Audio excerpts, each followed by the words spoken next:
Welcome to The Andrew Show, where engaging discussions unfold. Before we begin, please note the following disclaimer. The views and opinions expressed by participants, including hosts and guests, on The Andrew Show are solely their own and do not necessarily reflect the views of the podcast, its host, or its sponsors. By participating in our live panel discussions, all participants agree to grant The Andrew Show permission to use their likeness, comments, and any other contributions in connection with the podcast, including but not limited to distribution on various platforms and promotional materials. Thank you for tuning in and being part of our community at The Andrew Show. The Andrew Show. It's not about being bullying you or telling you what to do. I don't want my motherfucking picture on your fucking show as a thumbnail. Welcome to The Andrew Show. God damn it, motherfucker.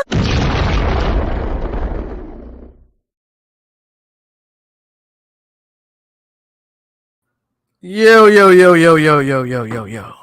What's going on, everybody? What's up, family? My bad, guys. My fault for being late. I know I'm running on black people's time once again, but I had to take care of some calls. I got a business outside of YouTube. You know how this goes. And it so happens that black people, God damn it, black people got to call me right at the end of operational hours, man. I was 2 minutes away from closing my goddamn job or my business. And then guess what? Guess who calls me? Right at the end, 2 minutes into closing up my shit. Then I had to make some reservations. My fault, guys. My apologies. You know how it is. I'm running on black people's time too. But anyways, we're going to talk about this, guys. Women spending $1K on Chris Brown. But mad at Passport Bros for tricking. Right? We got my boy Ron in the building, man. Shout out to Ron. We got, man, that's my co-host, man. What y'all know about Ronnie, man? What y'all know about Ronnie? Man? What's up, Ronnie? What's up, man? That soundbite is hot. I like it. You like it, huh? Yo, that is outstanding, bro. You know, when I'm away from the office, I'm multitasking here, man. You know, I'm trying to make exotic, great thumbnails to be eye-catching for people. It takes me hours to do. Then on top of it, I'm making sound bites, you know, and then I got my business outside of YouTube that I'm doing. So I'm balancing. I'm all over the place. So yeah, I see. Yeah, man. Man, it's not easy, bro. So. Man, I see you, man. You out here in these YouTube streets, man. You out here. I'm trying to book hours and subscribers, brother. I need subscribers. Hey, I don't care. I need y'all to hit the subscribe button. Get me there. Get me there. Get me there. Getting there. Please. I'm trying to hit that 1K. You guys go ahead and subscribe to Ronnie Travel. I need y'all to hit that 1K for me. Yeah, man. Oh man. So we got my boy Chris Brown over here, man, and listen, man. I know he stays relevant, don't he? You can't stop the rain. Huh? He be staying relevant, doesn't he? Relevant. He just be staying in the news, man. All the time, man. If it ain't punching big-headed bitches' heads. Oh, I know you're not talking about Riri. Big-headed? Oh, if it ain't punching big-headed bitches' heads, he's in the news for other things. But this time, man, I don't know if I could really get mad at Chris Breezy for hustling, man. Because listen, if he's going to be spending his time, right? Yeah. Time is money. Facts. Time is money. So listen, he knows his worth.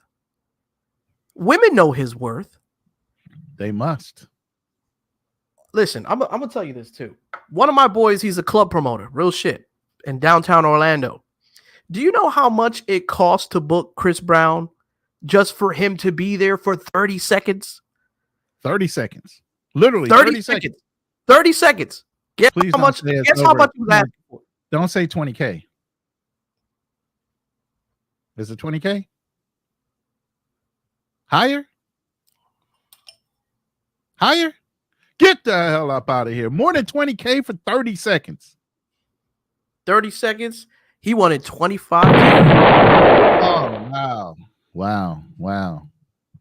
25K just to premiere for 30 seconds just to show up, but you have to understand. That's like him walking through the building and walking straight up out of there.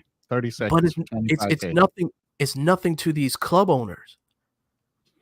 Because if you're getting their bag for that, they're getting it back in return because of his name. He's a household name. He's Chris Brown. So what was once a $10 entrance fee, it's $24 to $25 or $30 for an entrance fee. Just because Chris Brown's going to be there for 30 seconds. That's it. Creep in, creep out. Oh, they're not going to say he's going to be there for 30 seconds. They're going to say, hey, Chris Brown's in the building, y'all. Y'all come on down. They're going to be throwing out flyers and shit. Listen, I'm in the industry, man. I know how it is. I'm getting into the whole marketing perspective of things. So that's what they're doing. Wow. It's an eye candy. It grabs attention, just like it's the same thing like YouTube. True. You got Tommy Sotomayor. Come on now. Yeah. You got him on your show. That's hella value.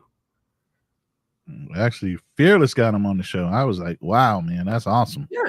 Well, if Fearless got him on the show, of course. Yeah. That's hella value. Mm-hmm. But it's also value to all the men that participated on the show, too. True. So. But anyways, Chris Brown's on these streets, man, and he's ruining relationships, bro. You know what, man? I'm gonna tell you this. What's up, brother? Talk to me. I don't mind my girl having these like star crushes or whatever. That's fine. If she ever ran into him, as long as she didn't act a fool, I'm good with that. But she's dropping $1,000, $1,000 for one picture. Yo, no, I ain't doing that.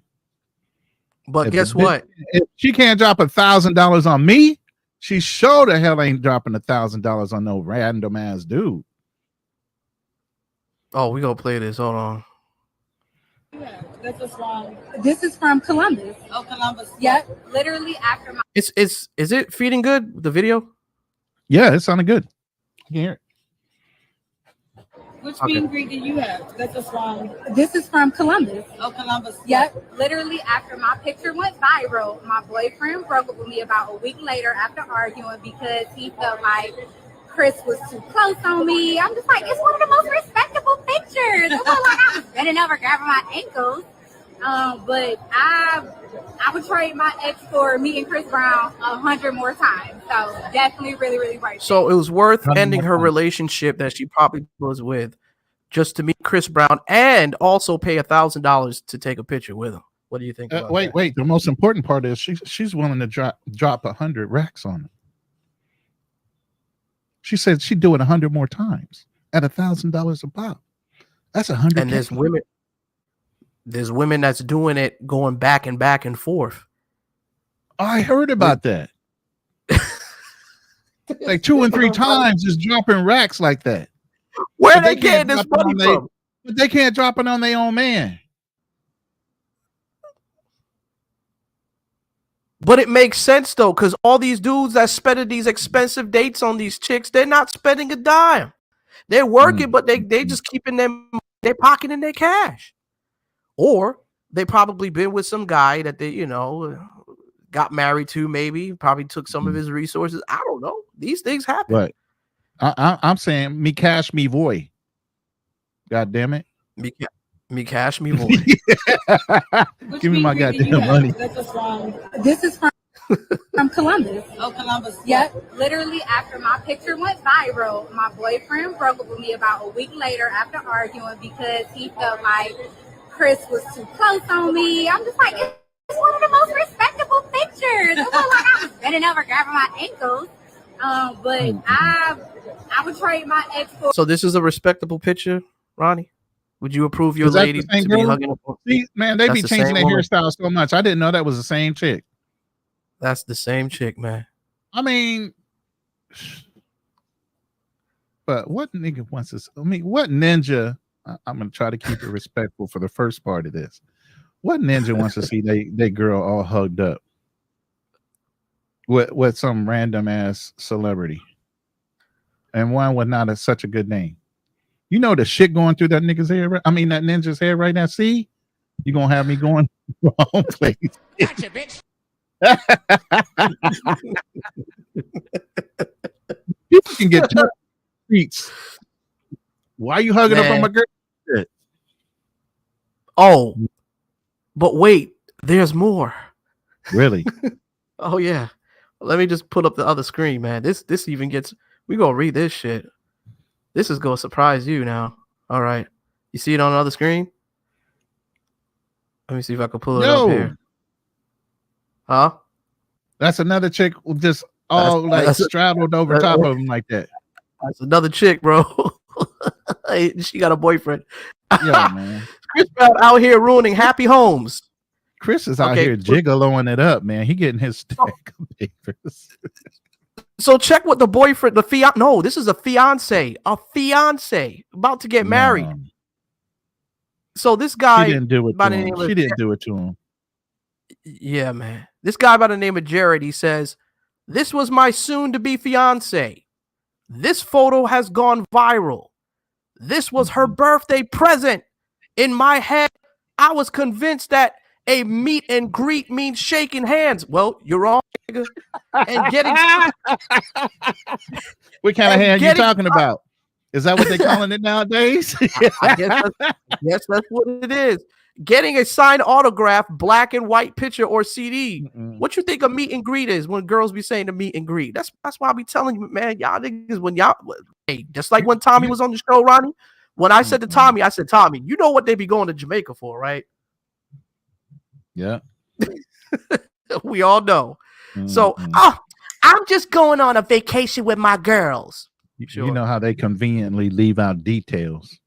Like they went to Vegas or some shit. Yes. Remember the details, the details. Yeah. Shaking hands, huh? Is that what they calling it now? That don't look like they shaking hands. They shaking something else. Yeah, he grabbing a whole lot of ass. He says he got a whole lot of ass to grab too. Damn. Hey, check this. So the fiance says, "I'm heartbroken, devastated, embarrassed, and bamboozled. Once I seen the photo and seen how viral it's gotten with the insensitive,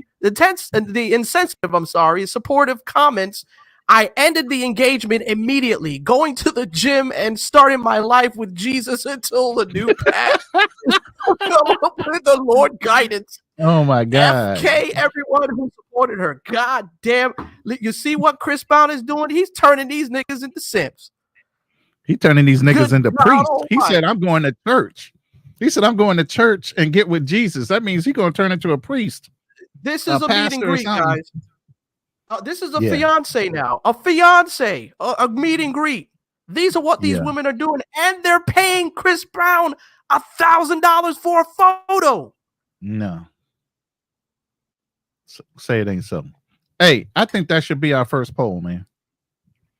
Our first poll should be, how many women have anybody dated? Like, let's put it this way. Guys in the chat on the poll say, and give them a range. Give them three choices. Okay. 0 to 5, 5 to 1,000, 1,000 plus. How many guys have ever had their woman spend money on them? 0 to 500, 500 to 1,000, and 1,000 plus. Hold that thought real quick, Ronnie, because I had a poll up previously. I'm going to read this and I'm going to put up that new poll. The last poll says, are black women tricking to Chris Brown the same as men would in Colombia for $1,000 per picture? 86% of people said yes, and 14% of people said no. They're not tricking the same way. Okay, so I guess people think that men are spending the same amount of money as they as the chicks will be out here tricking. So so what do you want me to ask I want to ask the followers? What's the most amount of money that a woman has ever tricked off on them? From let's make it a little more realistic. 0 to 100, 1 to 500, and 5 to 1,000. I want to know how many women out there, from the dudes that have been dating different women, how much money they've ever had a woman spend on them. What's the most amount of money have you guys spent on one girl? No, has a woman spent on them? I want to know how much a woman has a woman spent on them. Oh, okay. Yeah, Okay. if she's willing to spend $1,000 on Chris, I want to know what she's willing to spend on her man. You know what I'm saying? Man. This is her man. This is the one she's supposed to be marrying.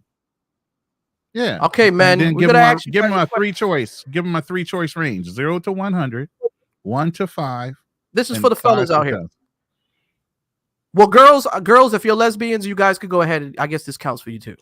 But mostly for the men out there who are dating women. Well, there's women that date women too. So, okay, what's the most amount of money has a woman spent on you? And you said what? 0 to what? 10? 0 to 100, just to give them a range.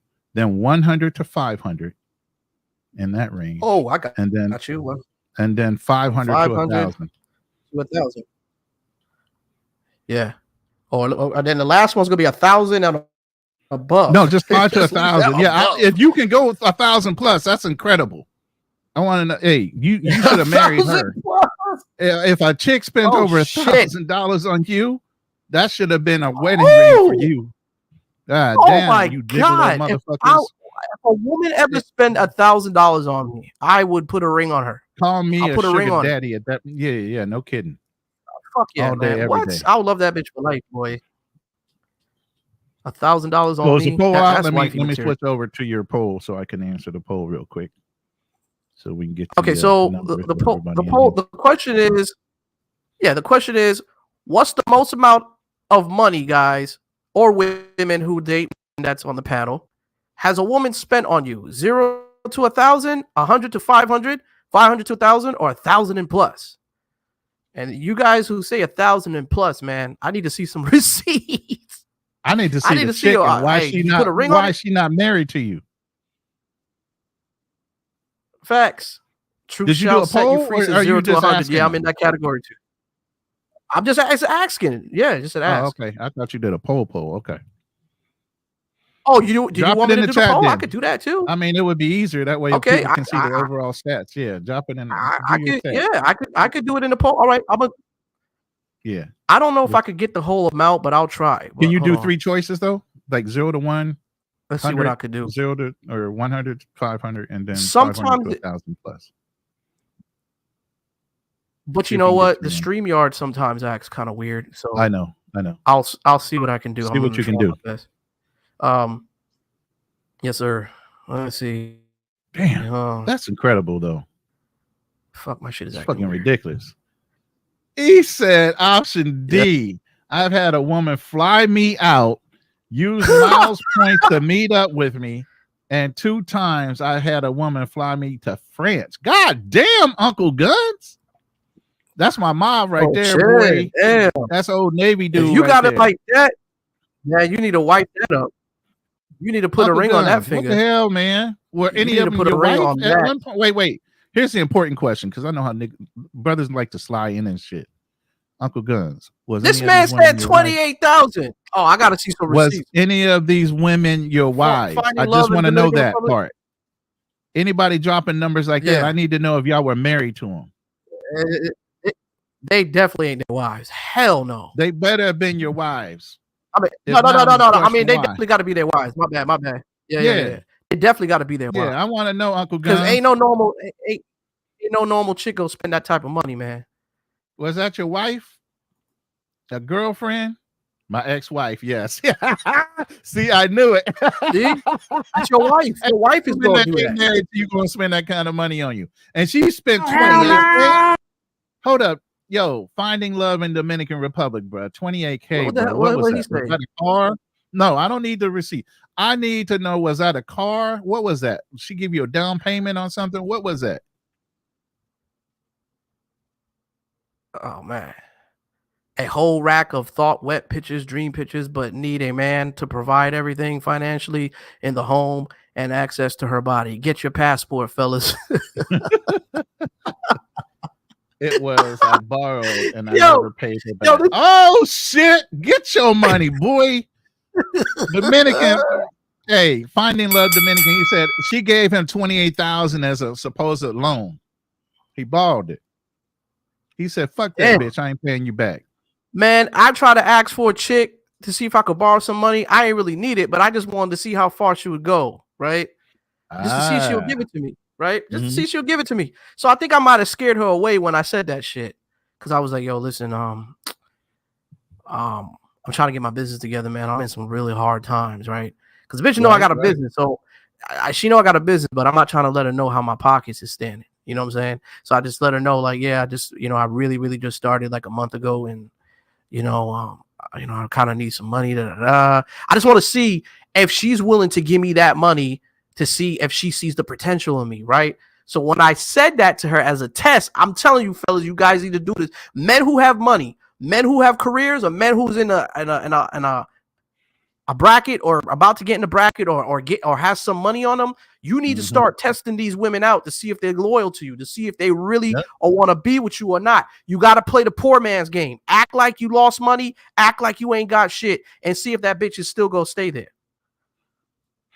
True. The moment she start playing games, then you know what time it is. Cut her off. And I'm not even a dating coach, and I'm telling you this shit. That's Andrew, just experience. To show the dating experience. That's just experience. That's it. You know what I mean? Perfect. Kick that bitch out. So did you ask her? What'd she say? What was your experience when you asked her? Well, she said, we'll see. We'll have to see. We have to see, Andrew, but I believe you'll get the money somehow. You'll get the money somehow. That bitch, she gave me that look like that bitch. Kiss my ass. I need that sound bite right about right now, bro. Motherfucker. Oh, you want to play that shit again? That motherfucking bitch.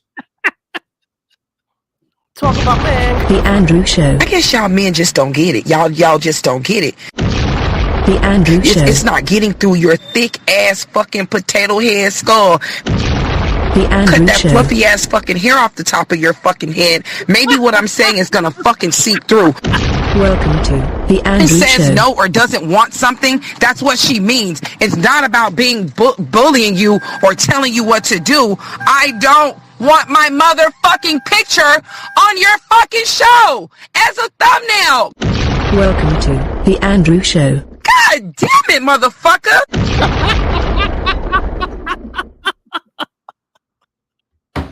That is fire. God damn, that's fire, bro.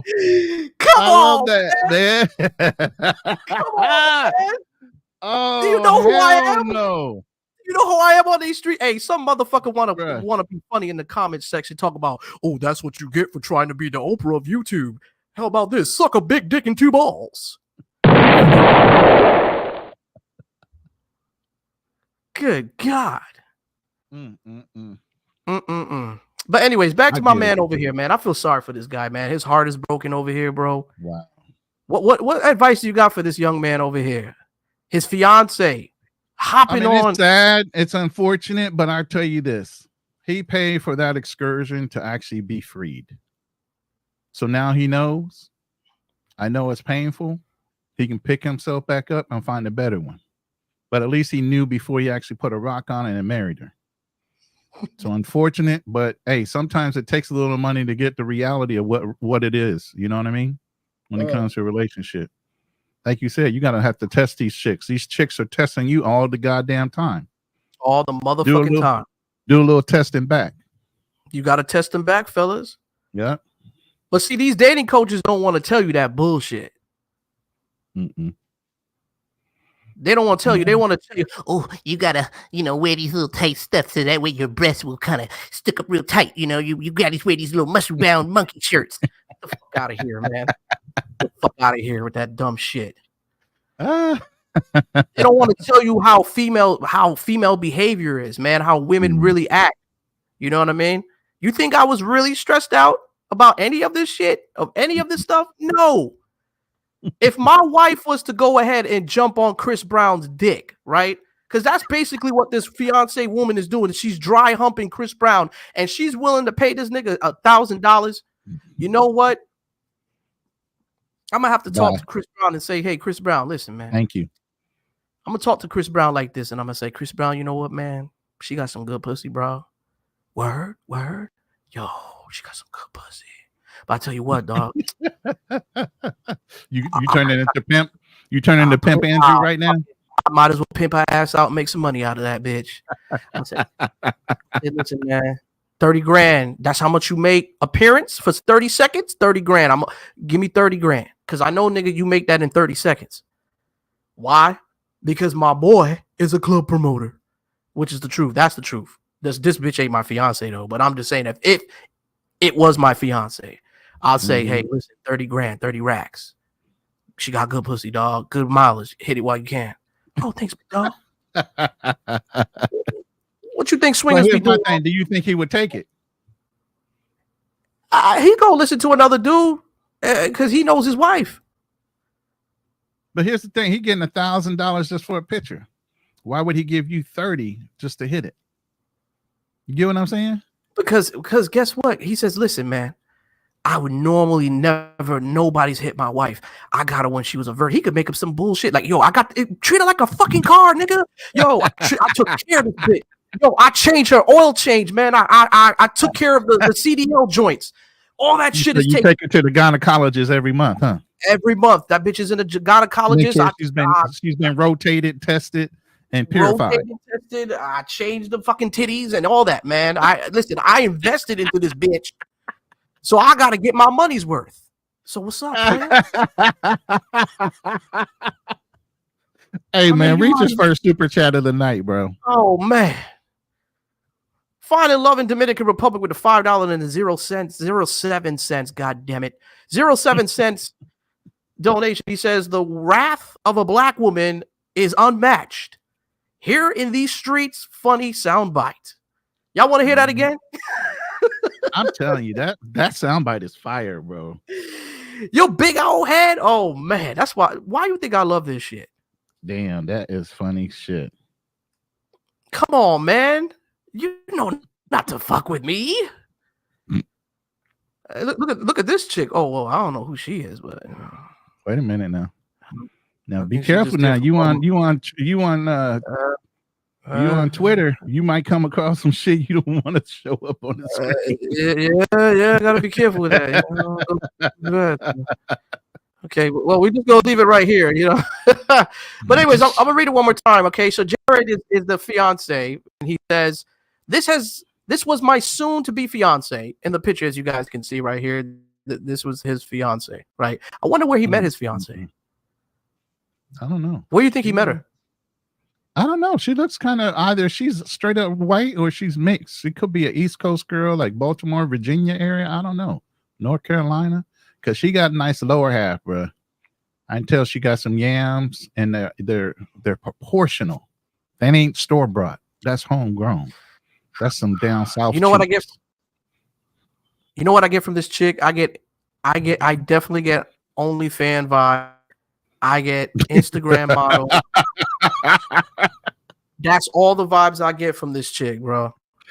And this guy is fiance speaking about this was my soon-to-be fiance. The photo was gone viral. This was her birthday present. In my head, I was convinced that a meet and greet means shaking hands and getting signed autographed black and white picture or CD. I'm heartbroken, devastated, embarrassed, and bamboozled.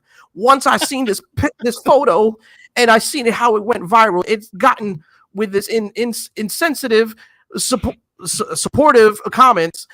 I ended with the engagement immediately, going to the gym and starting my life. Do you think the guys might be going a little bit overdoing it though, with Chris Brown just grabbing a bunch of ass cheeks and taking a picture? I mean, just look at like this. He's just making his money though. I understand he's getting his paper. Believe me, I ain't gonna knock another man's hustle. But god damn, he like you said, he's ruining lives. But the thing about it is, though. Hold on. I'm reading this thing right here. Okay, hold on. I gotta pull this up real quick. Hold on, I'm gonna show you guys what I'm reading. This shit is fucking crazy. So that's not the only relationship that he broke up, or can we say that he broke up these relationships, or the female did? Technically, the female did. He didn't hold a gun to nobody's head to pay him $1,000 to take a picture. Now, this is more than one victim. Chris Brown meet and greet claims another victim as a man leaves his fiance over viral photo. They think this is another one. A man claims he backed out of proposing to his girlfriend and dumped her for getting too close to Chris Brown at a meet and greet. I guess that was the same one. Chris Brown took a photo with a female fan and recently met a greet and left her fiance so devastated that he broke up with her. This is one of them because remember we showed a video of the first clip. Yeah, that was one, and this is another one. Yeah, so he broke up two.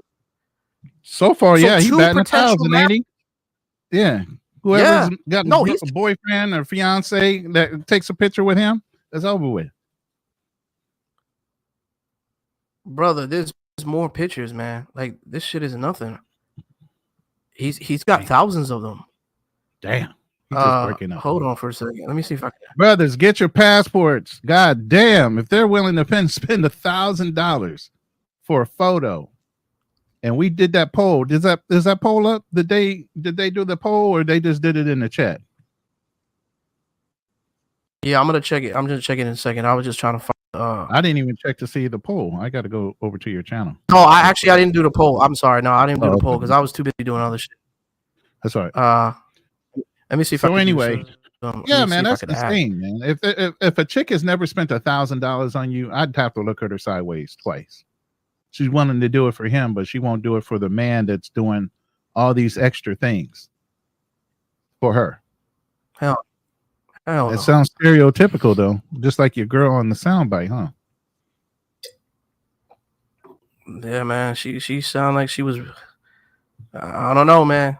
I mean, Mr. Potato Head and all this other shit. The Andrew Show. I guess y'all men just don't get it. Y'all just don't get it. The Andrew Show. It's not getting through your thick ass fucking potato head skull. The Andrew Cut that Show. fluffy ass fucking hair off the top of your fucking head. Maybe what I'm saying is gonna fucking seep through. Welcome to the Andrew Show. Says no or doesn't want something, that's what she means. It's not about being bullying you or telling you what to do. I don't want my motherfucking picture on your fucking show as a thumbnail. Welcome to the Andrew Show. God damn it, motherfucker.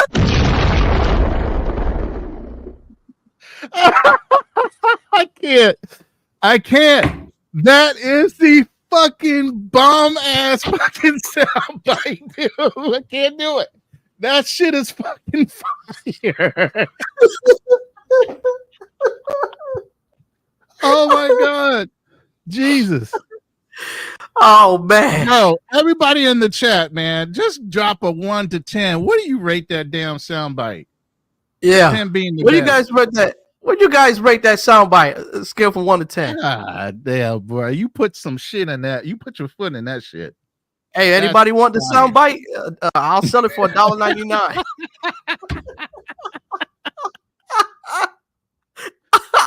Oh my god. Oh, man.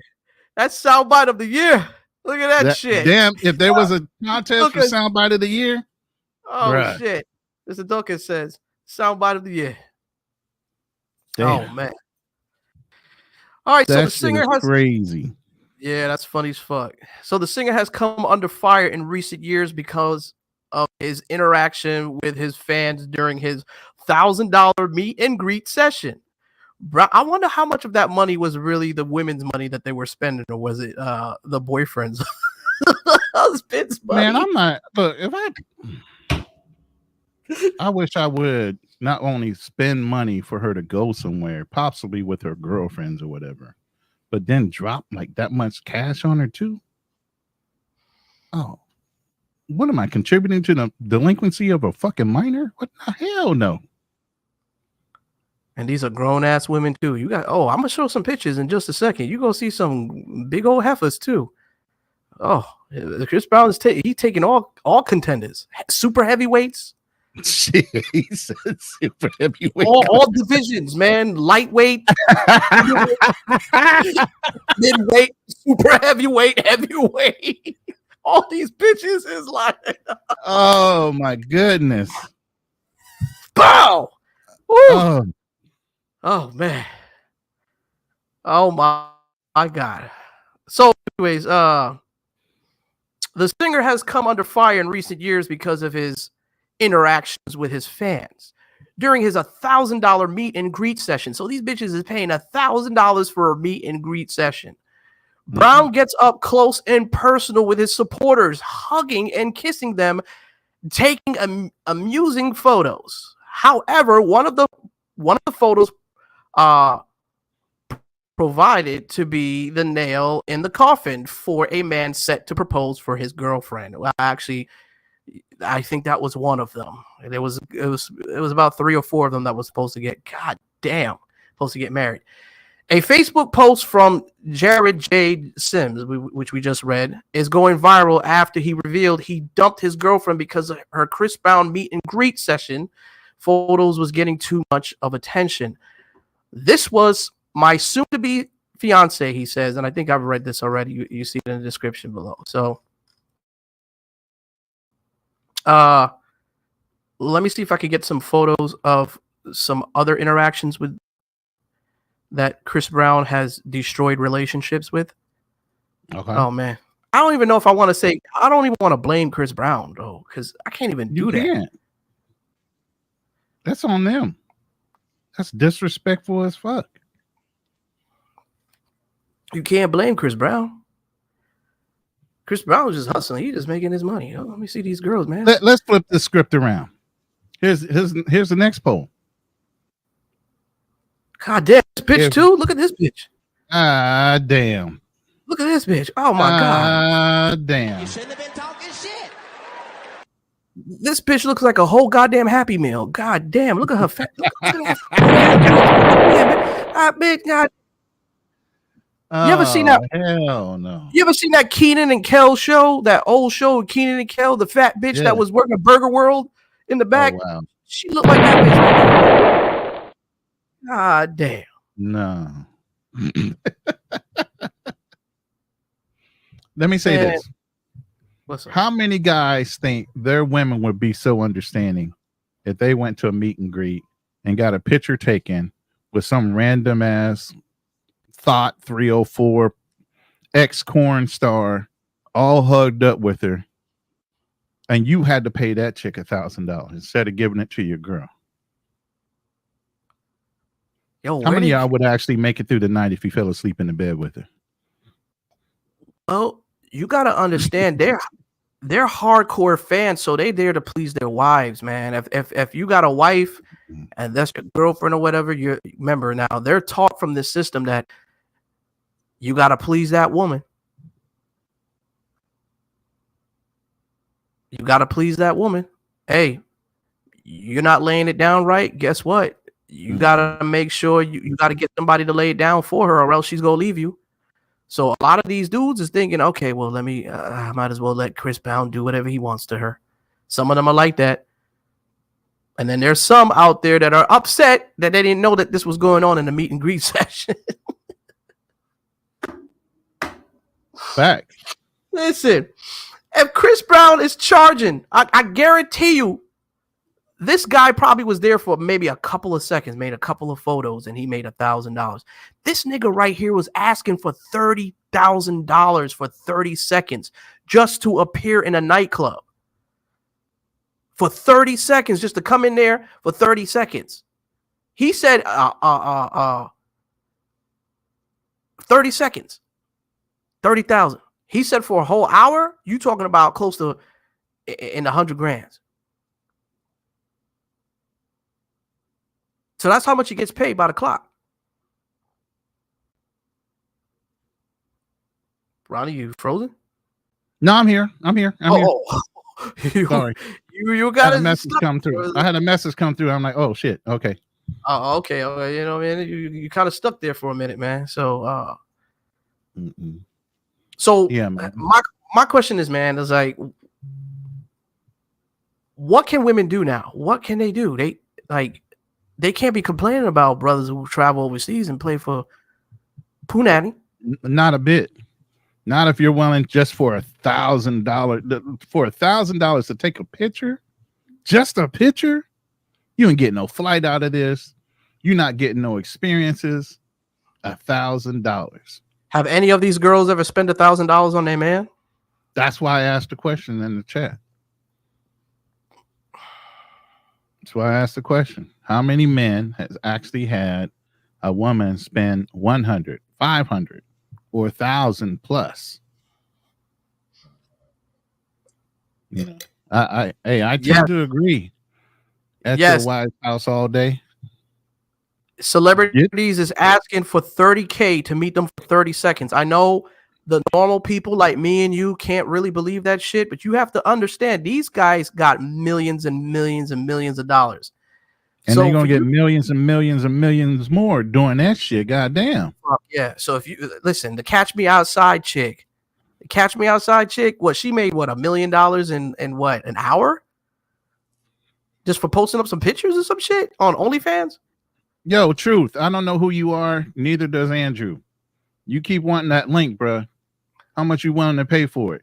Hey, man, we got it. If you want me to drop that link, because you ain't just jumping up here in the middle of the monologue, bro. Like that. We don't even know who the hell you are. Uh-oh. I don't know. Is it a troll? I don't know.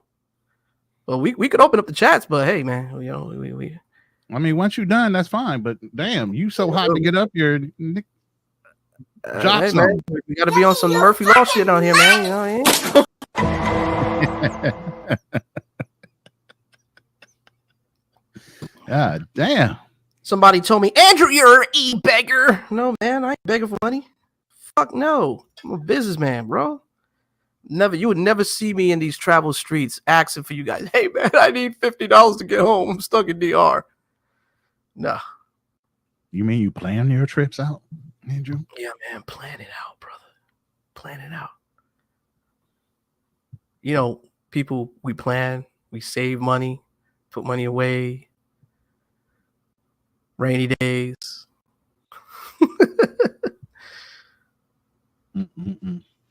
What part of the ratchet woman shows humility or religion? Guy seeked a ratchet hoe and cries when she shows her ways. That happens. What can we say? What can we say, Watson? So cheerio, mate. Go on down and talk to me, mate. That's crazy. $1,000.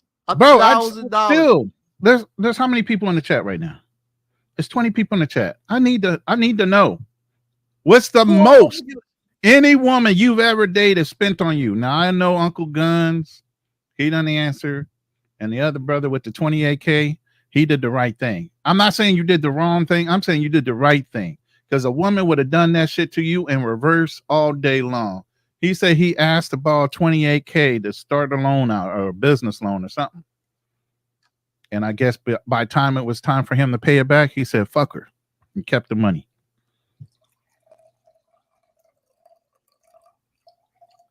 How many of you men would allow your woman to spend that type of money, or even go to a Chris Brown concert? Because listen, a Chris Brown concert is not cheap. So I guess if they can spend money and get first seats or get into a concert or wherever he's at, I'm pretty sure they could probably drop $1,000, man. Come on. Yeah, $1,000. Yeah, man. One picture. Less than maybe 30 seconds to a minute interaction. Most I had was 64 a day for a birthday. Shit, that's good. You got something? Shit, there's some guys don't get shit from women. Damn. Hey, you got something. Listen, hey. by the time everybody else gets done answering, that's $60 you're gonna be grateful for, bro. I'm trying to tell you, you're gonna be grateful for that 60. You're gonna be grateful because now you got Sing Shang. Sing Shang's already beat you. He said the most his was 40. So you already $20 ahead. Truth. Now traveling boss. Damn, you had 1,000 dropped on you, bro, by a chick. Man, listen. No, I need to know the instance on that, bro.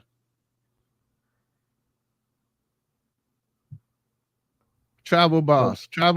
You said $1,000 a chick spent on you.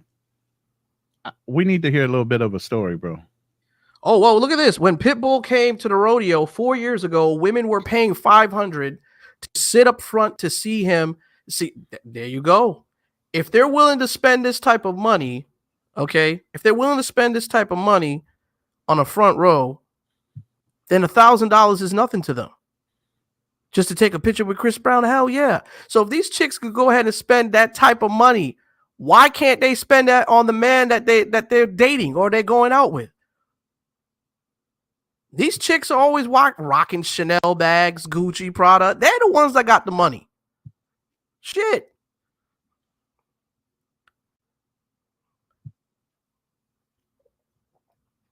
Yeah, Houston's crazy, man. The rodeo is big time in Houston, man.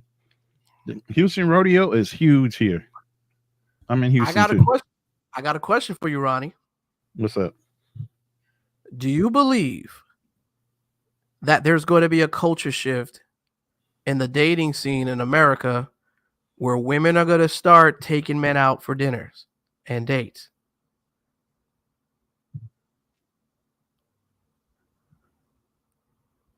It's going to have to be. It's going to have too many brothers are leaving. It's like you got to pay to keep me here now. There's too many better options out there. By the way, Pablo's in my chat. He said, I got a pair of $130 Coach sunglasses from his Mexican girl. That's better than some American girls. At least he got a gift. Some American girls grace you with their presence, and that should be good enough. That's damn good. Yeah. If a chick is spending that type of money on me, that's a ring right there. I'm staying with her. The fuck? $130? That's all you need? You a cheap date. Hey, listen. Bro, I could barely get $2 out of a bitch. Oh man. Shit. That's crazy. No, let me stop. I probably in a relationship, yeah. I don't know. I think the most a girl ever spent on me was maybe like $40. Maybe. But I had to spend money on her first before she started to spend money on me. Like I had to spend a lot of money on her. So it is what it is. But it became reciprocal after a while. Yeah, I mean, after a while, it became a give and take. You know what I mean? Now, here's the question. Was she an American girl or was she a foreign girl? Or was she a foreign girl living in America? No, she was actually an American chick. She was actually living over here, which is weird. Okay. But her family's from Puerto Rico. So okay. So it's a little bit different. You know what I mean? Yeah, so maybe her hospitality is going to be more There's foreign. some traditions in there. Yeah. Yeah. So it's going to be some traditions in there. You know, a full-blown American chick? Hell no. Hell no. That wouldn't even happen the time of day, man. Fuck that. Wow. Hell no. I know this ain't part of the subject, but I had to play this because I didn't play this the other day, and I know you're gonna probably get a laugh out of this shit. What's that? And then we'll probably open up the chats. We'll see. We'll see how good you guys are. But we got it. We got to get a super chat or something, man. Let's help us support the channel. Then I'll open this motherfucker up. I promise you. All right. Anyways, so my boy over here, what's his name? Fear Flex or Flex? Oh yeah, Fit Flex or Fit Flex. Yeah, something like that. So he gives his opinions on why his thoughts on Dominican women are. By the way, this is the same dude I think out of Florida that's a fitness trainer, but also a dating coach that charges like $1,200 for 20 minutes. This is that same guy. You know that, right? Yeah. Okay. He charges people $1,200 for like 20 minutes of time. Right. Right. I mean, if he was smart, I would try to. Well, it's gonna happen. He's gonna get into the market of trying to help women get men. I think that's gonna happen eventually once the market starts to flood down and they start to talk more about how women can't get American men, and they're gonna have tutorials. All these dating coaches are gonna start jumping on this shit soon. Watch. It's gonna happen. God damn it, my shit keeps. You like Dominican women? I love Dominican women, man. I've been in the Dominican Republic several times, and I don't know what it is, man. I just feel like me and Dominican girls just have a special little kind of bond. I feel like me and Dominican girls just get along a little bit better. And their bodies are great. They're very, very feminine. They like to cook and take care of their man. I have nothing but high praise on my end for Dominican women. Let me ask you something. All right. They're showing these Dominican women, right? Because I know the type of Dominican women he like. and these are exactly the type that he goes for, right? Right. All right. I already know exactly where this is at. This has got to be either Punta Cana or maybe Sosua somewhere. But these are the type of women he's going for, right? Now, you tell me this, right? Honest opinion. Do you think a dating coach package for $1,200 or so for him to teach you how to get Dominican women is worth it? No. You don't need any coaching to get a Dominican woman. Okay. What? So yeah.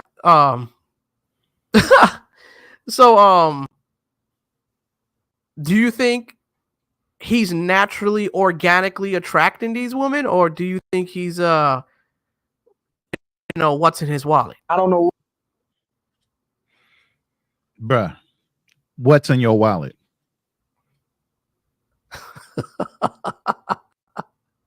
I sound like a credit card commercial right now. What's in your wallet? Oh man.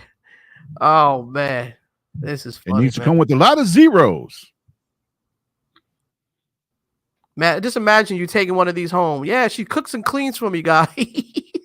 Imagine when he starts coming out with his reality show while he's in DR, and he has this big booty Latina that looks like she bought like her titties and her ass and shit, and she's at home and she's cooking up a little bit of eggs and shit. Don't get me wrong, now they do still cook, but how many dudes you think she's gonna be cooking for? You think you're the only one? Hell no, you're the only one right now. Exactly, especially with these type. Come on, man. Yep. You got another super chat that just came in. Yeah, I'm gonna leave this on the icon because my shit keeps acting kind of crazy. All right, so I'm gonna open up the chats, man, the panels. Anybody want to get in, feel free. I mean, especially the ones who donated, definitely get in here. Okay, so we got At Your Wife's House All Day with the $4.99. I love that title, man. I love that name. Hey, man, that title is off the chain, bro. You know what? That title deserves it.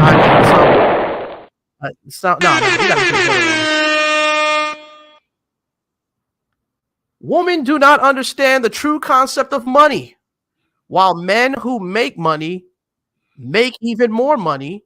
Women make money and blow it off in minutes. Yeah, because you got to understand $1,000 is nothing to these chicks. So for her to go to a Chris Brown meetup, it's nothing. It's nothing. And the dating scene in America, it's going to require more money. Listen, $600 to me, that's a lot of money. I'm just saying. But we're gonna start off from that low point. You know what I'm saying? So, how much did you say? What was the low? $600 to me, I think is a lot of money to spend on the chick that especially on a date. Why you pick that number? I'm just saying 600, man. We're just going lower. Why you pick that number, Drew? I'm not gonna say why. God damn it! Show. I guess y'all men just don't get it. Y'all just don't get it. The Andrew Show. It's not getting through your thick ass fucking potato head skull. The Andrew Cut that Show. fluffy ass fucking hair off the top of your fucking head. Maybe what I'm saying is gonna fucking seep through. Welcome to the Andrew Show. Says no or doesn't want something, that's what she means. It's not about being bullying you or telling you what to do. I don't want my motherfucking picture on your fucking show as a thumbnail. Welcome to the Andrew Show. God damn it, motherfucker. That shit. Damn, that's some nasty work. Man, thank you so much. Nasty work. Oof. Thank you, Maya. Thank you so much. That will light up the show for the rest of the year, bro. That is year. She's gonna come after me for money on that shit. Oh, you copyrighted my voice. Nope. Oh man. Oh man. Okay, hold on. Let me go ahead and put up the panels over here. I already did. Oh, you did? Okay. You're a day late and $1 short. Anybody want to jump on, man? Feel free, man. You guys are welcome. If we don't know you, need to cam up first. You got to cam up first. We got to know if you. Matter of fact, you need to play that disclaimer one more time. Roll that beautiful bean footage. Trolls, that's cool. We invite trolls too. Just remember, man, you talk shit, we're gonna talk shit back.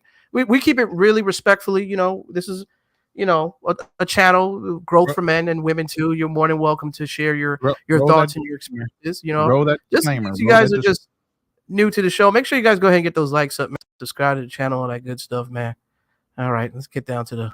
Welcome to the Andrew Show, where engaging discussions unfold. unfold. Write your comments too, man. Before we begin, please note the following disclaimer: the views and opinions expressed. Welcome to the Andrew Show. What's wrong with my button? All right, here we go. Welcome to the Andrew Show, where engaging discussions unfold.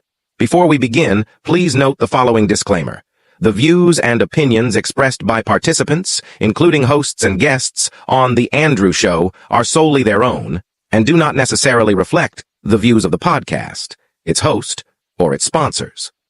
By participating in our live panel discussions, all participants agree to grant The Andrew Show permission to use their likeness, comments, and any other contributions in connection with the podcast, including but not limited to distribution on various platforms and promotional materials. Thank you for tuning in and being part of our community at The Andrew Show. All right, guys. All right, Steven Rose. All right, man. You don't have to cam up. You don't have to stay cam. We just want to make. I just want to make sure you weren't a troll. That's it. You don't have to cam up. Yeah. I just want to make sure you weren't a troll from the because there's some people who do some crazy foul stuff, man. I know that. I make people cam up on mine too. So yeah, they show crazy. No more. So yeah, provocative images, and I can't. Yeah, that's gonna ruin the show. But what's up, man? Not much, man. This is a pretty interesting video. This isn't uncommon. Now, I've never heard of the $1,000 paying for a photo, but when Pitbull came to Houston about 4 or 5 years ago, they were paying $500-600 or almost a rack to sit up front for the concert. And when I was telling some of my homegirls, I'm like, y'all are gonna pay that much to go see him? And she's like, well, it's not different than you going to a football game. I'm like, well, I never really thought of that. I guess that kind of makes sense. But that's one thing for a concert. Right, because that's a little, okay. You want to listen to your 4 favorite songs, got it. But to pay $1,000 for a photo op, that's only something you hear about guys doing to OnlyFans chicks. I never heard of women being this thirsty like. He said the OF chicks are coming out, bro. But here's the thing. No, Steve, I got to throw this question at you. Okay. So if a guy did that and he had a girlfriend, just like you said. Yeah, he goes to a corn hub convention. Yeah, his favorite OnlyFans girl, whatever, corn star is sitting there. Yeah, and he pays her $1,000 just to take a picture. What is the backlash when you get home? Oh, you go draining all that money on some side chick, Exactly my point. Mm-hmm. Yeah, I mean.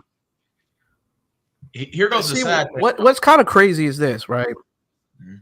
Go ahead.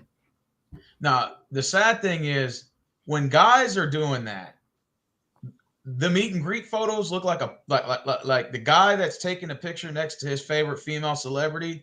It's not like the way you see Chris Brown. That's a difference. Like the meet and greet looks like you're in a damn photo bomb. Like you don't even look like you're part of the picture for the guys. But when you see that girl right there, he's all hugged up from behind her like they either did something before that or something about to go on after that. you guys don't know when you do a damn meet and greet and it's all 3 of us, we like damn photo bombs back there. She just like, okay, let me get this this gentleman real quick to take a picture with me. And then you'll make a face and then she'll look all disgruntled. And then you snap the photo and she gives it to you, walk off all happy and stuff. But with her, Chris Brown's all hugged up with her, holding her up, grinding. And I can guarantee you he was piping her down after that photo for that $1,000. I'm sure he has his pick once he gets done getting paid by them. Absolutely. You got to read this new super chat. Yeah, I'm gonna read the super chat. From what I'm reading right now, there's been four potential marriages that Chris Brown has broken up so far. Insane. 4. Yep. At your wife's house Damn, all what day for $9.99. God, I can't get over that name, bro. That's a great name. I showed my Thai girlfriend $1,000 once, and she damn near lost all intelligence at the sight of seeing that much money. That moment let me know once I gave it to her, it will be gone in seconds. Listen, don't ever let a woman know how much you're holding. You always have to play the poor man's game. It doesn't matter how much money you have. Don't let her know how much money you have. Play the poor man's game. That's why even when men go overseas, right? Because I'm also against this bullshit too. When men flash money and do all types of stupid shit. Hold up. The follow-up response to that was, I didn't care when she had her mouth on my pipe. Oh shit. Are you serious? That's what I'm saying. Oh wow. Go 2 comments now. Go 2 comments now. I didn't even see that. Holy shit. Oh. Oh wow. Oh wow. I can't with you, boy. You crazy.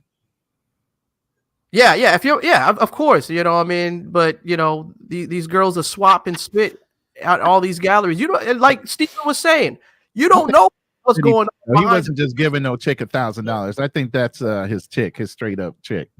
But dating. You don't know what's going on behind the scenes, like Steven was talking about. Exactly. Yeah. There's no way. See that girl he's all hugged up with right there?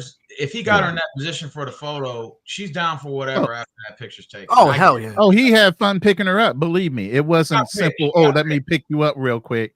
It was like she wanted to try out a couple different positions before she decided on that one. You know how girls are. Oh, let me think about this side. No, I don't want that. Here, let me flip over to this side. No, I don't like that picture. Here, can you lift me up real quick? You know how that works. Do you think these girls might be putting a bid on Chris Brown and asking him, hey, I got 30,000 if you let me fuck. I got 40,000. I'll give you some money. You don't think that's not happening? Oof. I don't know. It could be a I think wasn't there a picture of Chris actually pushing somebody off? No, that was Drake. Some chick tried to hug up on him real quick and he pushed her the fuck off of him. Like, get off me. I don't know where the hell you've been. Listen, guys, this stuff is going on, believe it or not. Yeah. It is really going on like this. Listen, a celebrity to these chicks, you have to understand they're gods to these females. So what makes you, if $1,000 is nothing for them to spend just to take a picture, imagine what they would do just to get more than just a picture. And that could have been her man's money too. Exactly. That's what I said. Oh God. Yep. See, if the 3 of us met an OnlyFans chick, and we, pay for a photo op, they'll just say, she'll probably tell us, hey, why don't all 3 of you put each other in a headlock real quick and I'll snap the photo. And then they'll just snap the photo of us. That's the closest we'll ever get. Oh, yeah, we'll do some goofy shit for a photo. These chicks get all inventive with their photos, Yeah, well, this woman's boyfriend, she was explaining she doesn't know why her man was being, I guess, overly jealous and he's being insecure. It was just a hug. It was nothing intimate, That looked like right there. That photo right there looked like a prom picture. Like they just got together. Yeah, that's what I said. Plus, her hair is different. So I like, that's the same chick. First of all, that looked like a relationship. No, yeah. This is a different chick. This is another one that had a marriage situation and they broke up because of, I guess, Chris Brown. But she said it was well worth it. Yeah, and she would do it 100 more times. Yeah, to drop 100K with the dude. It was worth losing her man just to spend a moment with Chris Brown. And she spent $1,000 on him. Yeah, but here's the thing. And you wonder why a lot of women in America are single. But here's the thing, though. She can easily go back to her DMs and find a new man. That really, to tell you the truth, that spills out the bigger issue. Like, I know it's easy, like, to kind of pick on the girls here because, like, I've done that before. But there's a bunch of weak men in this country. And I'm not saying y'all in particularly. I'm just saying in general. There's a lot of like weak guys that'll. Oh, of course. Okay. Wait. So, Steve, you're here in Houston, right? Yeah, that's correct. What's the dating scene like here? Explain that to him. It's a lot. Well, Houston, it's not really known for. It's funny. I had a buddy of mine from Dallas. I had a conversation with about this the other day because the women in Dallas are like the women in LA. Because Dallas is a big tourist spot. A lot of rappers come through there. Right. They got Bellum. Dallas is more of a party city, but you come to Houston, nobody's really coming for. We don't have a nightlife out here. The nightlife doesn't exist out here, so you're not going to see a lot of celebrity traffic. So you're not going to see. What side of town you live on? I live on the southwest side. I stay in Most City. I'm in the Woodlands area. Okay, then the Woodlands is probably a little bit. You're going to see a little bit more uppity class women over there, because the income bracket's a lot higher in certain areas. I'm not going to say you're not going to see some bougie women out here, but what I am saying is, for the most part, you're not going to see a bunch of women out here looking for celebrities or right. Guys. They're down. They're down to earth. I definitely say that. Exactly. Yep. So I'm going to play this, guys, and I want to get your honest opinions on her statement on her taking the picture with Chris Brown and saying it was well worth losing her future husband, or was supposed to be husband, but no longer her fiance. Or meeting Chris Brown 100 more times, so definitely really, really worth it. And congrats to everybody who got a meet and greet this time. Y'all lucky. Enjoy the show. Thank you. Which meet and greet do you have? This is from Columbus. Oh, Columbus. Yep. Columbus, Ohio. Yep. One of the ones tour. Okay. And literally after my picture went viral, my boyfriend broke up with me about a week later after arguing because he felt like Chris was too close on me. I'm just like, it's one of the most respectable pictures. It looked like I was bending over grabbing my ankles. But I would trade my ex for meeting Chris Brown 100 more times. So definitely really, really worth it. And congrats to everybody who got a meet and greet this time. Y'all lucky. Enjoy the show. Thank you. So I guess to her it was just a hug, and it's not a big deal. I spent $1,000. I got a hug, but see, I don't think women really understand like the forecast of what they do to like paint a picture of things. Just that moment of being with a man that she adores and she worships pretty much, right? Just for him to hug her, that's gonna do something to her mentally. The delusion is real. And delusion is real. Also, add to that, she's already said, "I'll do it 1,000 times over. I don't care what he says." So basically, she don't even respect the guy that she was going to marry. It already sounded like she was already going to leave anyway. She just needed an excuse. There was her way out. There you go. Jules, Targa? Is that how you pronounce it? Targa? Is Targa? Targa? Okay. If I was Chris Brown, I would be on OnlyFans billionaire. Oh, wow. So I'll be an OnlyFans billionaire. Yeah. I mean, in Chris Brown's take, listen, he's just making money. Yeah. So he don't care. He don't care. I mean, listen. Don't care. Most men that are on the receiving end of that, they're gonna say that's between you and your man. But if you're the man, you're gonna care. Like if you're that person. Absolutely. No, that's not even that. Like I said, if you were a man at a Corn Hub convention and you took a picture like that, she'd be trying to cut your neck while you slept. Oh yeah. It wouldn't be any excuse in the world of why that would have been acceptable. You hugged up on her, the Corn Hub chick just like that. Just took a picture.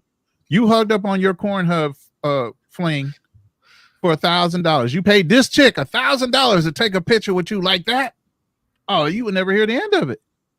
Hell, you could just be standing next to her. But the guy is supposed to be so accepting and forgiving, and that's okay. It was mild the way he hugged up on me like that and got to grind up on my booty. That's no big deal. But guess what? They'll complain when you take a trip overseas. And let's just say if you pay for it, right? It may be less money than what they're paying for, but what's your excuse? Isn't that the same thing? Yeah. Isn't that a form of tricking? That is true. I mean, it's the same thing.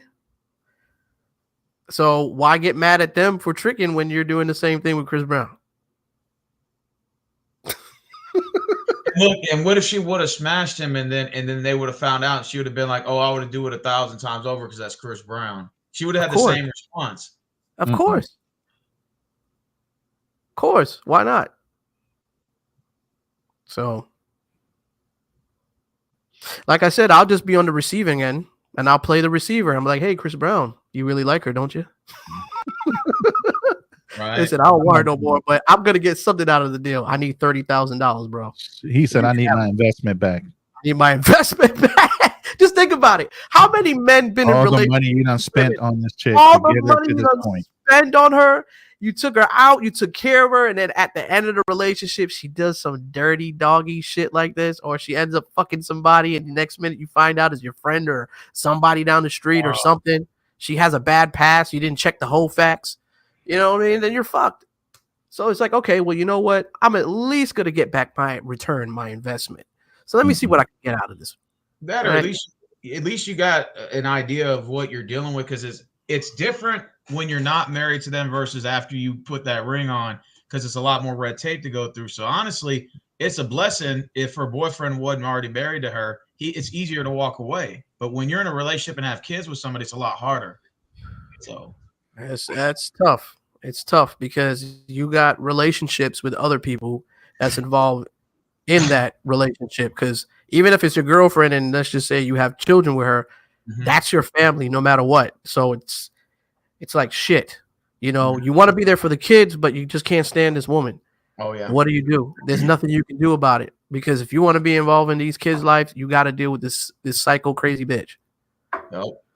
Facts. So that's why I say this to fellas. Word of advice: be very, very, very, very careful where you drop your seed, because your seed is gold. Okay. And these donations out here that's paying $500 for your sperm, hell no. I want $500,000.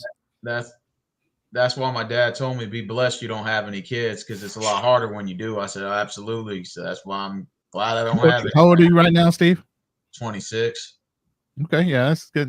Yeah, you don't need any kids right now. Yeah, you're right. Yeah. No, just focus on building yourself, man. That's exactly what I'm doing. I got a job at the county now, so I work for the county. Okay. Yeah. Government jobs are good jobs. Yep. Yeah, because they got benefits and you got security and all that shit. Retirement plans. Man, you know what place I was? You know what place I was looking at, man, and I overlooked, and I'm thanking you, Ronnie, was the Philippines, man. I'm trying to tell you. I just sent you that property. You saw that property? It was only $70K. Really? Wow. That property was only $70,000. $70,000, bro. Steve, let me tell you something, bro. I put up a clip of this guy called Digital Nomad. I think that's his name. Right. So he lives in the Philippines. He has an apartment inside of the mall that has a golden elevator that goes up floors, right? Like one floor is like a jacuzzi in the swimming pool area. Another floor is like a fitness area. And there's like arcade machines. There's places where they have that there's rooms where you can go and play PlayStation 5 or whatever, like game rooms and stuff. They have everything in there because they're really into anime and stuff like that too. That's what I was told. So he goes up the elevator, and as soon as he walks out of his elevator, he goes straight into his room. All right. He's got the deluxe package. He pays $675 a month for rent. Jesus. And he has everything included. Okay. Yep. And when he walks out of his apartment complex, is a mall there. The mall's right there. Then when he walks outside of the mall, there's bars. Starbucks, everything right there. Starbucks, there's bars. They have Grocery Target, grocery stores. Like everything is a walking distance. Man. And you can buy those places too, but he's renting. Me, I would try to, well, I don't know. Yeah, condos you can buy outright. You don't have to worry about being married. You know, that house I showed you, we had to be married to buy it for me to have any. And then these guys are spending about $5 a day on meals, right? $5 a day on meals, right? Sometimes they're not even spending that much. They get a plate of rice. They have everything there, don't they, Ronnie? They have Chinese food. And then in that location, it's more affluent. It's a more affluent area where he's at, BGC, Cebu area. It's more affluent. It has high-speed internet. It has everything America has. It's just the prices are outrageously low based on the peso to American dollar exchange. Right. And the women are super feminine, and they're so nice in catering because of their upbringing, you know. Yep. So everything's sir and thank you and oh man, thank you, sir. How you doing, sir? Like everybody's like so polite, and I don't even think there's any crime out there. I'm not saying there's crime. It's crime. I'm not lying about that. Philippines Philippines has some raunchy areas, but there's like that city area, that city center right there. That city's nice. Pretty safe. Yeah. You're not gonna have any problems there. No. So I was amazed by that, man. And they, like you said, they have property for like $70,000. Yeah. So with the American dollar, that was a 3-bedroom, 4-bedroom house with a maid's quarters. Damn. Nice garden, a white wall that was at least 10 feet plus high, all the way around the property. Jesus. Gated, and it was gated itself, but then it's within a gated, guarded community too. So it has a pool and a community center and all that other shit that goes along with it. Right.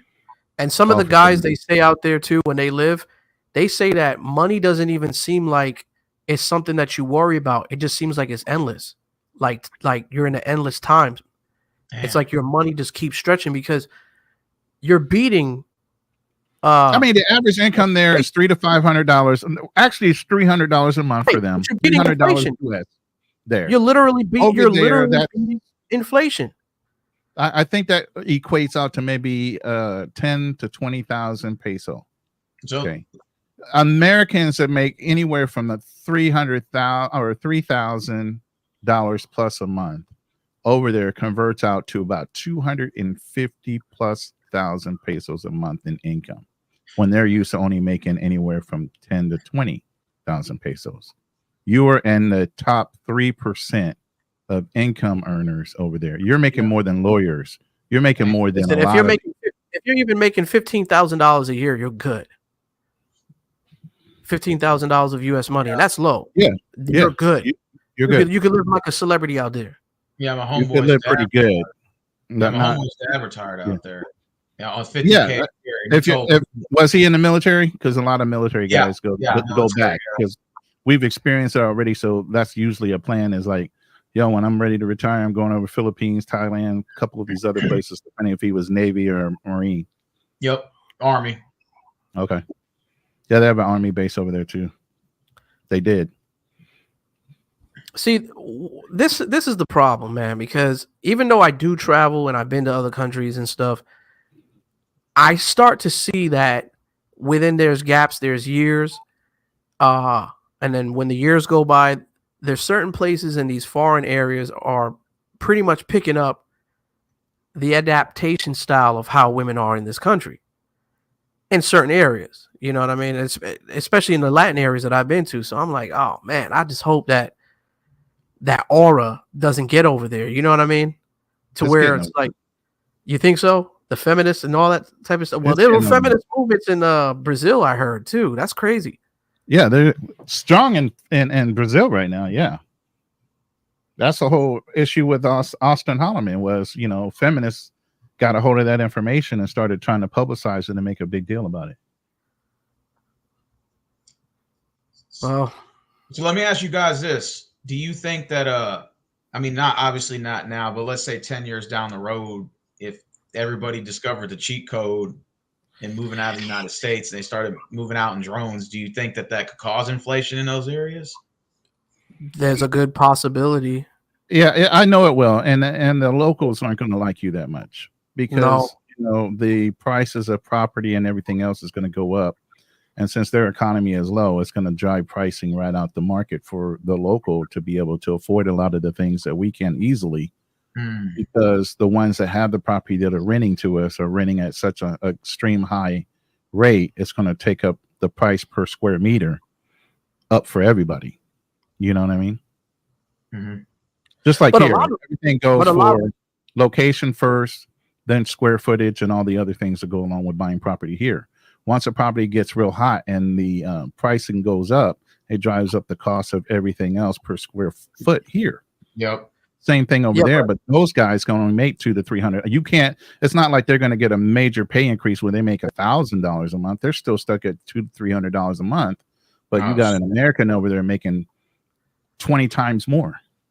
Yep. Well, this is when Americans need to shut the fuck up and stop telling people how much fucking money they got, man. Keep the shit low key. This is why I say you got to move like a poor man. When you go, even if you don't move like a poor man, you got to let the woman that's representing you. You got to obviously vet and trust the woman that you're going over there for. And she you know what I mean. Yeah, she needs to handle your business for you, so she does. Right. So they don't know there's an American involved. The minute they know there's an American involved, it's over with. Right. I don't want people to know that I'm American when I go over there. I don't want to blend with a lot of people. That's the thing. If I'm being a nomad and I want to live in these countries, I want to live low key.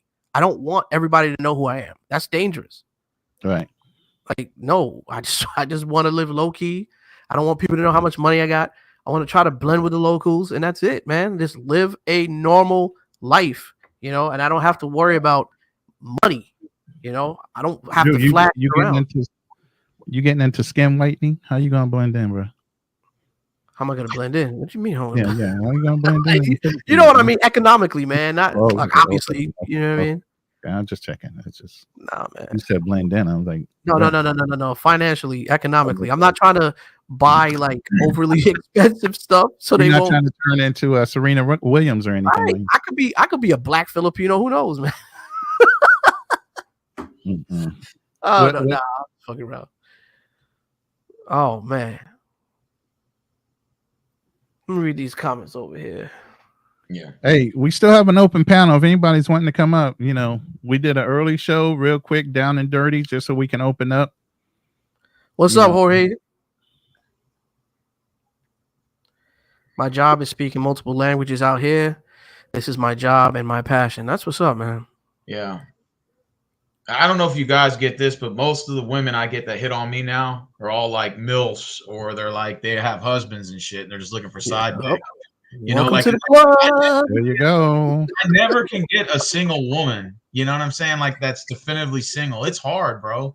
The probability of finding single men is like, oh my God, I'm single. Like, if you're a man and you ain't getting none, you're single. You're like, okay, I'm single. I ain't getting shit. But for these women, it's like, it's so hard to know if they're single, because it's like, they define it by boyfriend status, but then they won't tell you that, oh, I'm fucking this other dude right now, or they're on multiple rebound sex, or they're kind of talking to this guy and seeing kind of not.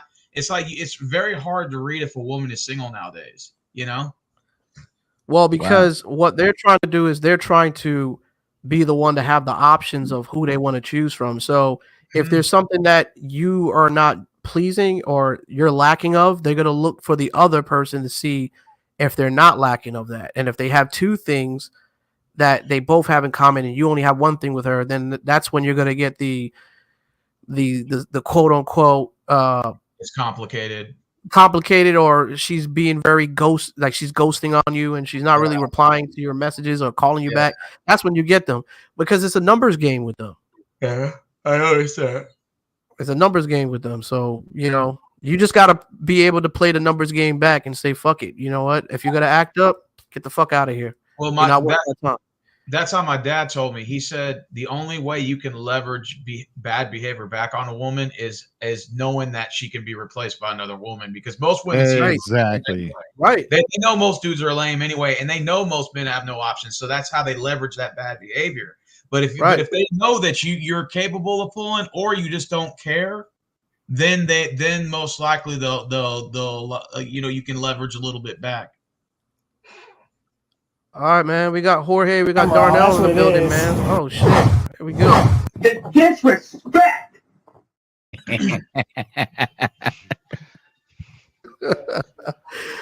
What up, Jorge? What's going on? What's up, Andrew? What man, up, my phone connection, man, is acting up, man. Oh man, you'll be all right, bro. Yeah. What's up, Ronin? How you been? Good, man. How are you doing? Man, I worked hard today, man. I'm tired, man. I worked my butt off so much for hours in my office downstairs. Okay. So that's a good thing. That means you're making money. Yeah. So I've been speaking. Yeah, go ahead. No, go ahead, Jorge. I'll let you finish. Go ahead. Oh, so I'm learning how to speak French now. I took Okay. some classes and I studied for like hours. I download Penzler and I'm still practicing. Just I'm going slow, not going fast. I'm not trying to overwhelm myself. So that's what I'm Right. doing right about now. But my Spanish is good. So my mom, So you're noticing some similarities between your French and your Spanish, right? yes, that's right.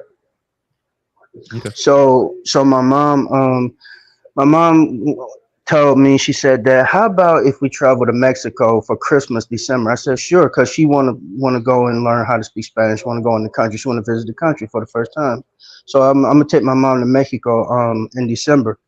What part are you guys thinking about going to? We got several Mexican experts up in here. Are you Um, guys going somewhere easy like Cancun, or you on the West Coast, East Coast side of where you at in the States? I'm in Atlanta, Okay. Georgia.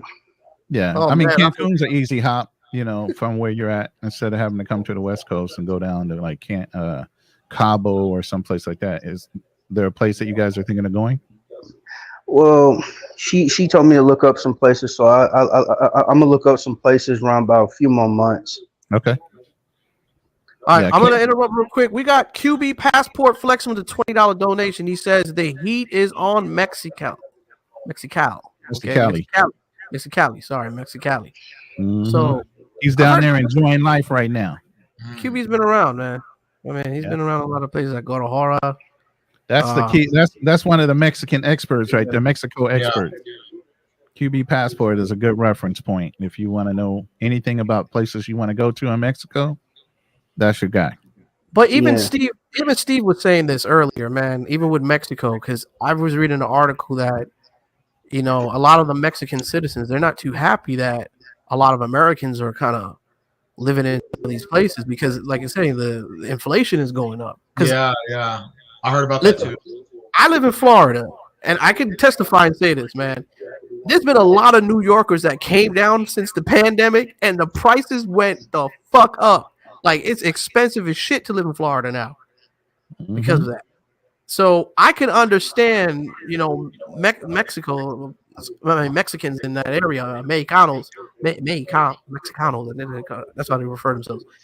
I can understand where they're coming from because if they're used to a certain cost of living, and then you have a lot of Americans in one area, it's going to cause everything to go up. And same thing in California. Like they're coming over here, Texas, and it's causing our prices to go up.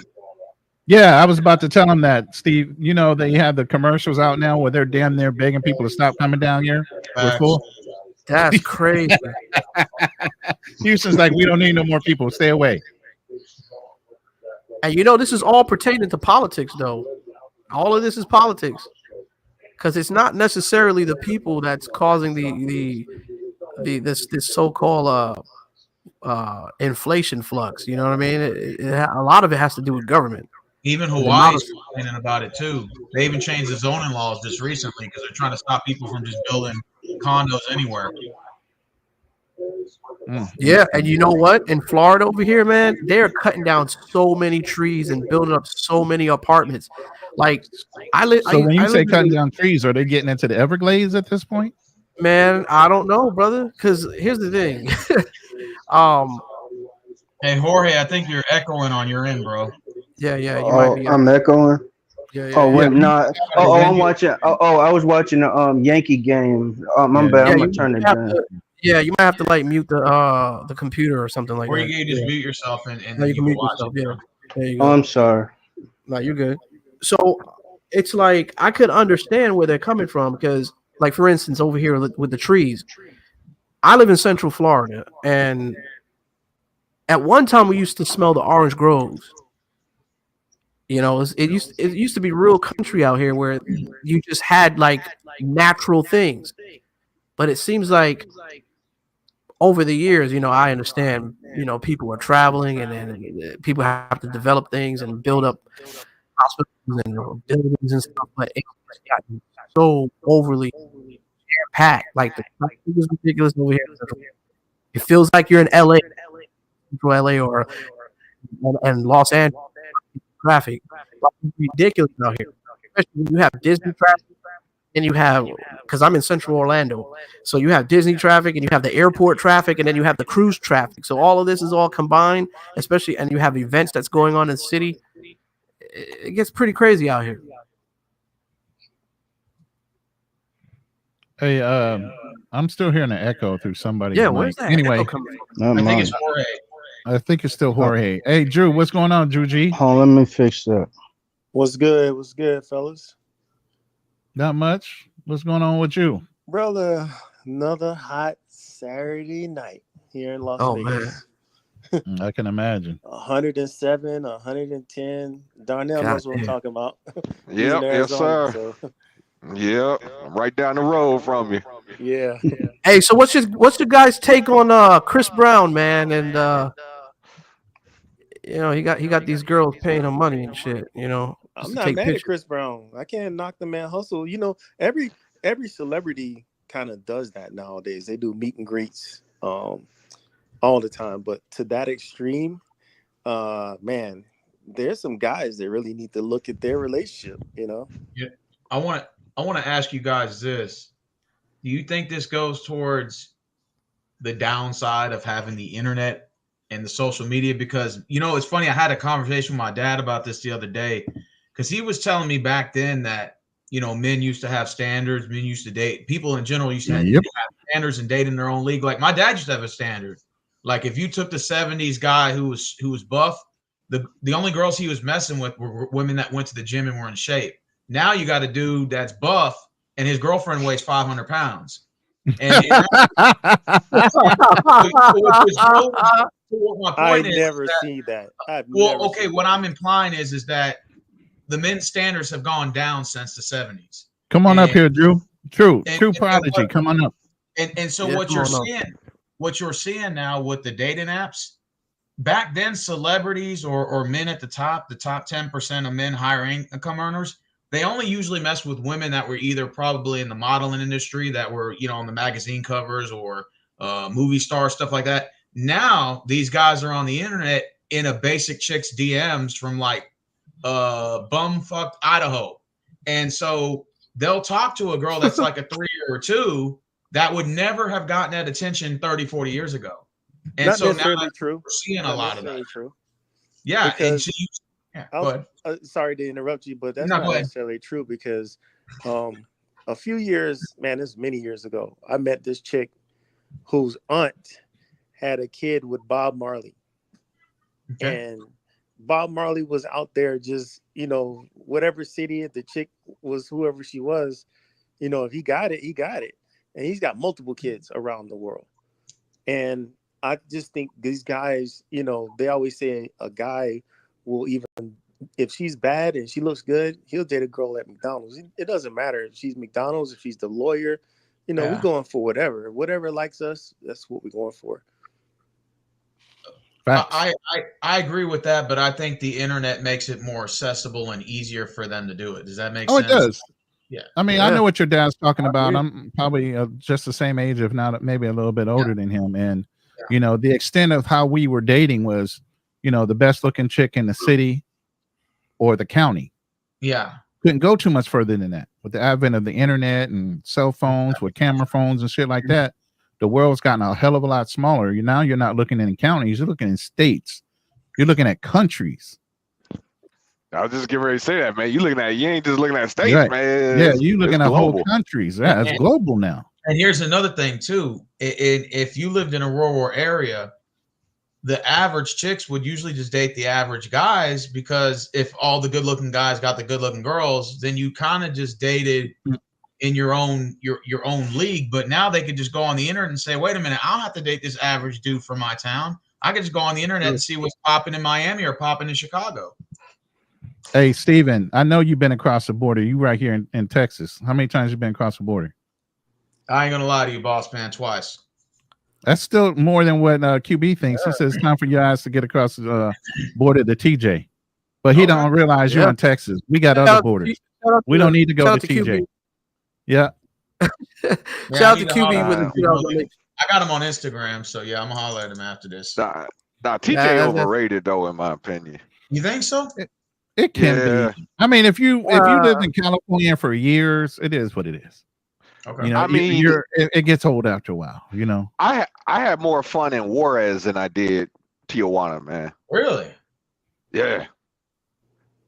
I'll be honest with you. What really catches my eye is Mexico City. I just love the rooftop bars. I think they're pretty dope. I've seen a lot of rooftop bars on there. That's like my stilo. I was like, oh shit. That's QB's thing. That's why he highlights them so well. Yeah, man. I love Mexico. Mexico City looks nice though. You know what's crazy? QB Willie's the only passport bro that I've seen actually promote Mexico. Most of the passport bros promote either Colombia or anything else, Thailand or, you know. Right. Well, he's definitely found his niche. Yeah.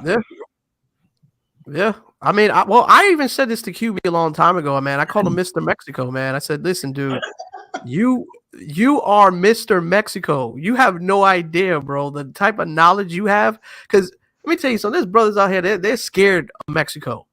Because I ain't gonna lie to you, I was scared of that shit. Because QB's like, yeah, man, I've been over here. I'm like, dude, you ain't scared of cartels and shit? What the fuck? It's not as bad as you think it is. Yeah, it's not. It's not. It's really not.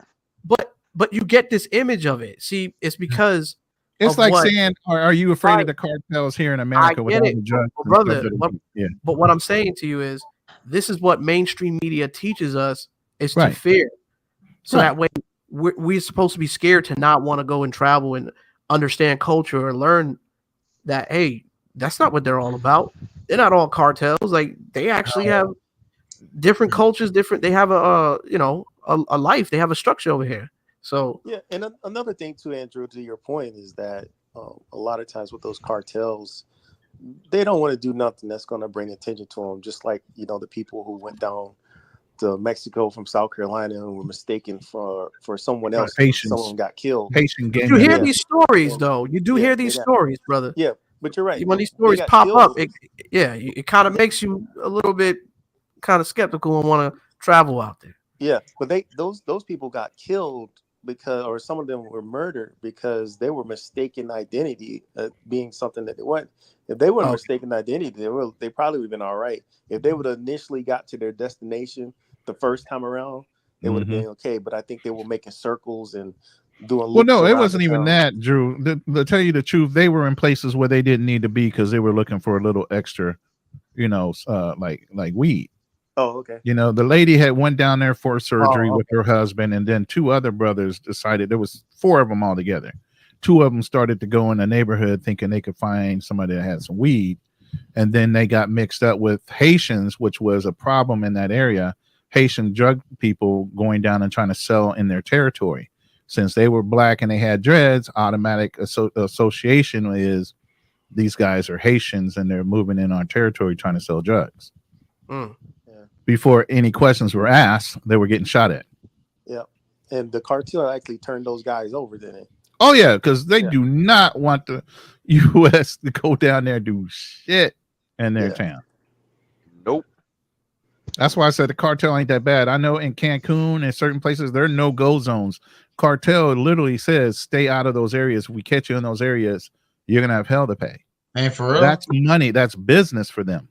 You do not scare away the tourists. Yeah, because it got so bad. I think on the West Coast, QB can add to this. It got so bad on the West Coast. There were certain towns that were totally being overrun by the cartel and extorted through the hotels and everything that people literally stopped going to a lot of places. I think it was Santa Monica, not Santa Monica, but there's a place down by Cabo, right past Cabo. A lot of those places turned into ghost towns because the cartels were basically too integrated in the hotel systems and everything else. They were scaring the regular tourist away. Yeah, that's what happened in Nogales. Nogales, Mexico. There just be random shootings and shit, and the hotels will get shot up. It's just really who's gonna want to go there? That's pretty much what happened. But Nogales used to be like, this is during the days of the Cuba Dave era, but Nogales was like a best kept secret for a while, and then it just dried up, turned into a ghost town. Nobody goes anymore. Who was the brother on the panel that was saying he was thinking about taking his mother to Spain? To Mexico. I think it was Steve. No. Wait. Was it Steve? No, did he drop off? I think he did. No, I'm here. Are you still there? Yeah, I'm still here. Yeah. I would recommend, to be honest with you, if you're in Atlanta, I would seriously. No, he's in Texas. He's here in Houston. Yeah. Oh, I thought he said he was in Atlanta. No, Houston. Okay. Well, yeah. No, it was the other guy. It was another guy. Yeah. There was another kid up here. Yeah. Yeah. Okay. Well, if he's listening, I would recommend you going to Spain. You know, Mexico is closer, but I think you'll get more educational experience from Spain if you go there and learn their Spanish. It's more like learning a British English. It was Jorge Spanish. Jorge Spanish was the one that was up here. Yeah, if he's still listening. I always say this to fellas too, man. If you're gonna date yourself a foreign woman, if you're dating, and she wants to be really close to being what most women would want to carry themselves in America, why are you wasting your time? Oh, yeah. Oh yeah, don't do that. Don't do that. Because you're dating just the same women that you can't stand anyways. Yeah. So, do that. I know Andrew and how you say your name? Ronin. And I remember earlier y'all were talking about, do you think women in the States here are going to start paying for men's dates? Do you think they're going to start paying for men that they're not into, or do you think they're still only just going to invest in men that they're into, which are very few far in between? That's a good question. Are you saying they're going to start investing in men as a whole? Because right now I really shit dudes. I don't see that happening for years. Yeah, I mean, I see it happening very soon. No, I think it's happening very soon. Yeah, because isn't there times where girls who will date a simp guy who may give them money, but they'll go and give it to the dude that really doesn't care much about them. So they're already doing it now. They're invested in the guys. That's what I'm saying. They're already doing that shit. Well, here's what's gonna happen, right? I think they're gonna start off by using the money that they're getting from these men that are in these high-end careers and stuff. I think they're going to start using that money on the Ray Rays, Pookies, the Brads and Chads that we see, the ones that they didn't have their thrill with, that they wish they had, or whatever. They're Ken and Knight in shining armor, right? So once they go through these guys, right?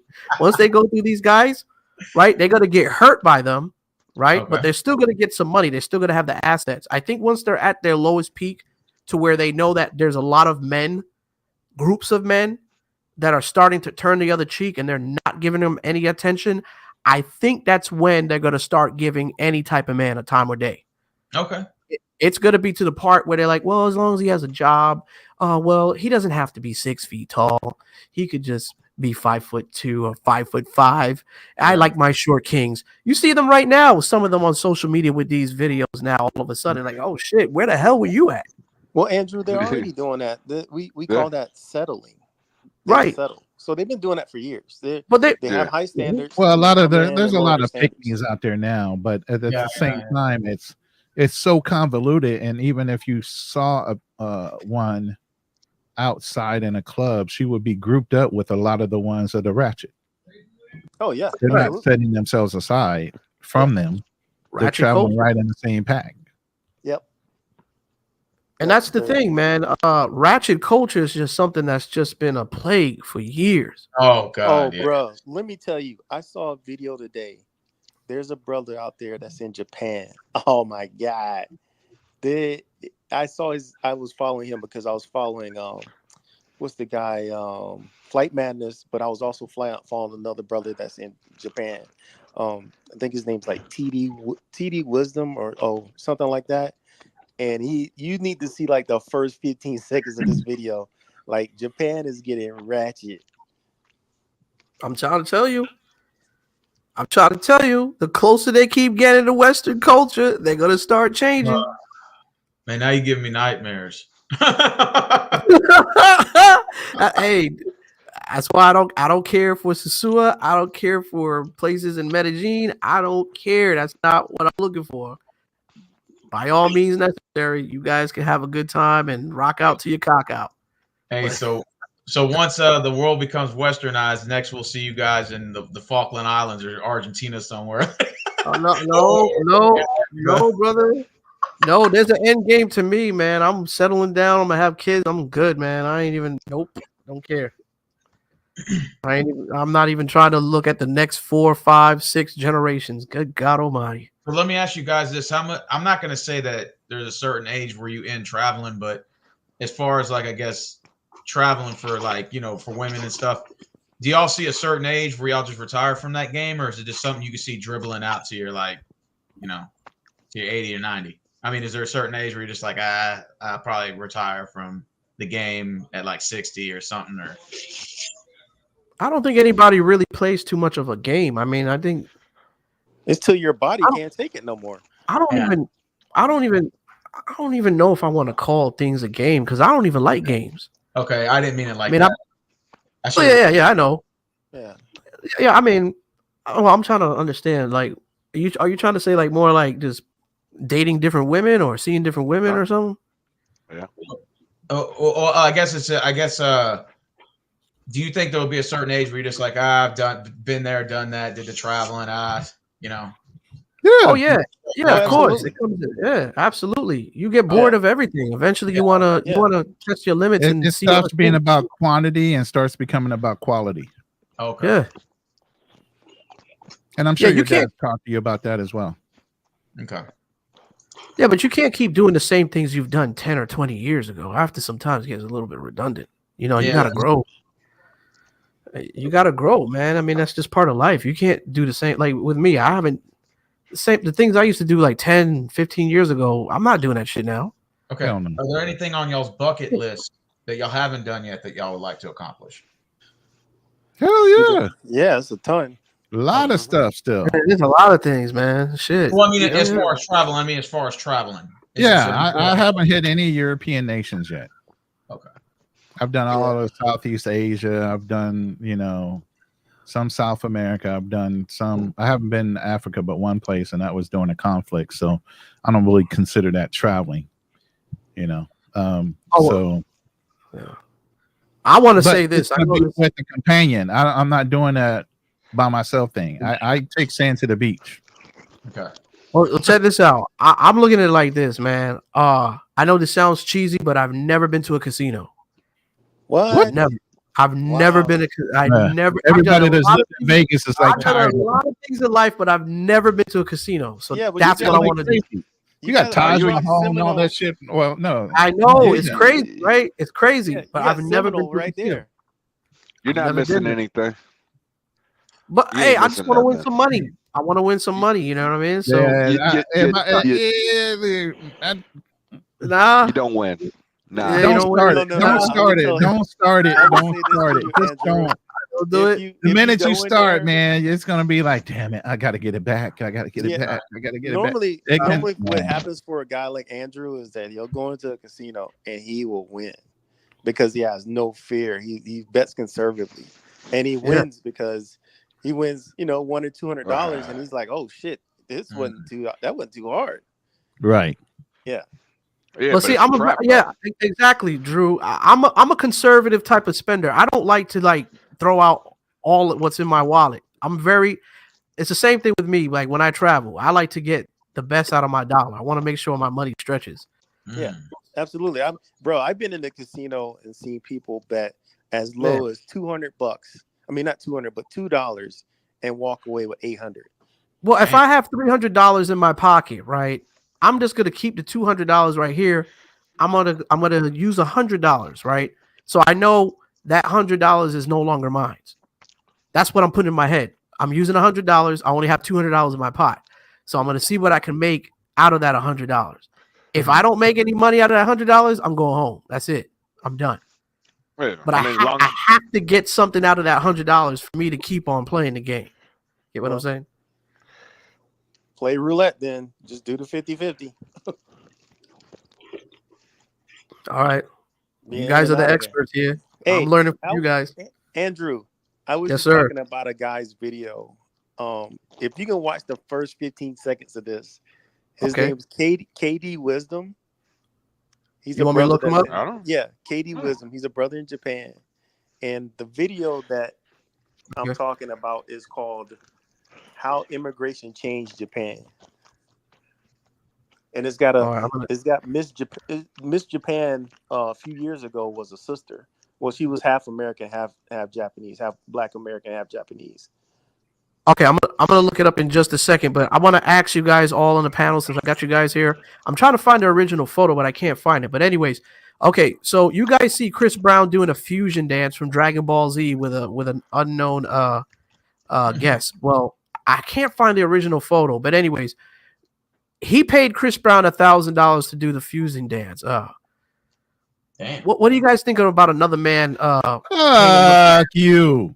Hell no. Suspect, bro. That's a real suspect. Pause all day long. I'm not paying no man $1,000 to take no goddamn picture. Simp culture. What's wrong with you? Told you we live in a simp culture, man. What the hell is going on in this country, man? That was being so cringy just to hear my boy ask that question. Hey, Chris, do you mind if we take a picture like this? And Chris is like, whatever, man. Come on. We worship celebrities like we worship God now. You know what I mean? Yeah. I'm going to see if I can find that original photo, but I know it's a little bit disturbing, but it is quite funny. But oh, man. All right, so... Yeah, definitely quite disturbing. Yeah. What did you want me to look up? I'm going to look up KD Wisdom. KD Wisdom. Why does that guy sound familiar? He's in Japan. He's the light-skinned guy. No, he's not. KD Wisdom is a brother that his content actually his video editing is really good. I think he's a director and he does stuff like that.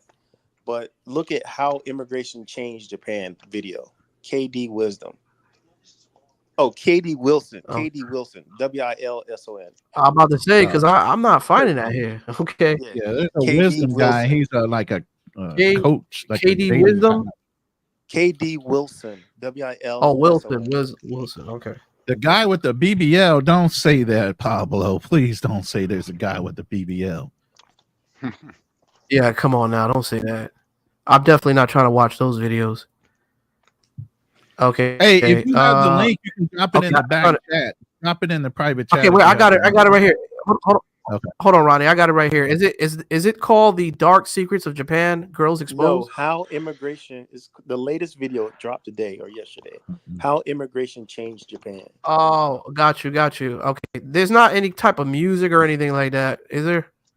If it is, it's in Japanese. Their copyrights is kind of crazy on YouTube. Okay, we'll see what we can do. Oh, I know who you're talking about. The one rapper that said he wanted to be 6'8", and he went and got a height extension, and then he also did a BBL. No, this guy didn't. No, I'm talking to Pablo. I'm having a side conversation with Pablo. I know who you're talking about now. That guy's suspect anyway. No, I want you guys see when you got guys trying to get BBLs and stuff, then you know America's got some issues going on, man. I want you to see how ratchet Japan has gotten. Like that. Ratchet, really? Japan? You see this? Watch this. Watch the first. I think it's like in the Japan's on a different level now. Holy shit! Not Japan, man. No, not Japan. They can't go against their morals like that. What? I don't think I'll be in Japan. How far they've come from single culture to you guys see different. Okay. Yeah.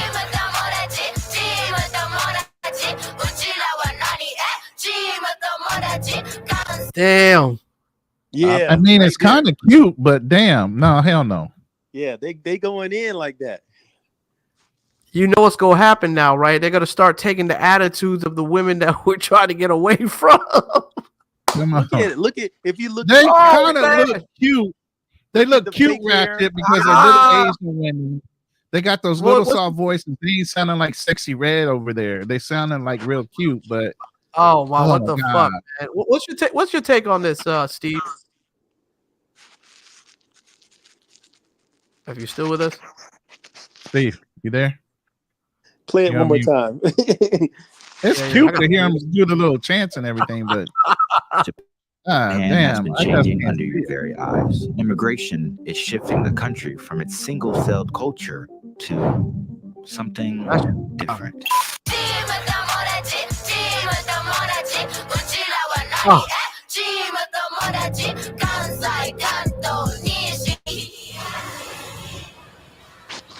You think that's cute? Little digrets. Yeah. You know you know how they're asking for brothers to go over to Japan and give them babies now. So hey, that fits right in, right? But yeah, you trying know to what, trap Ronin? you, Negroes.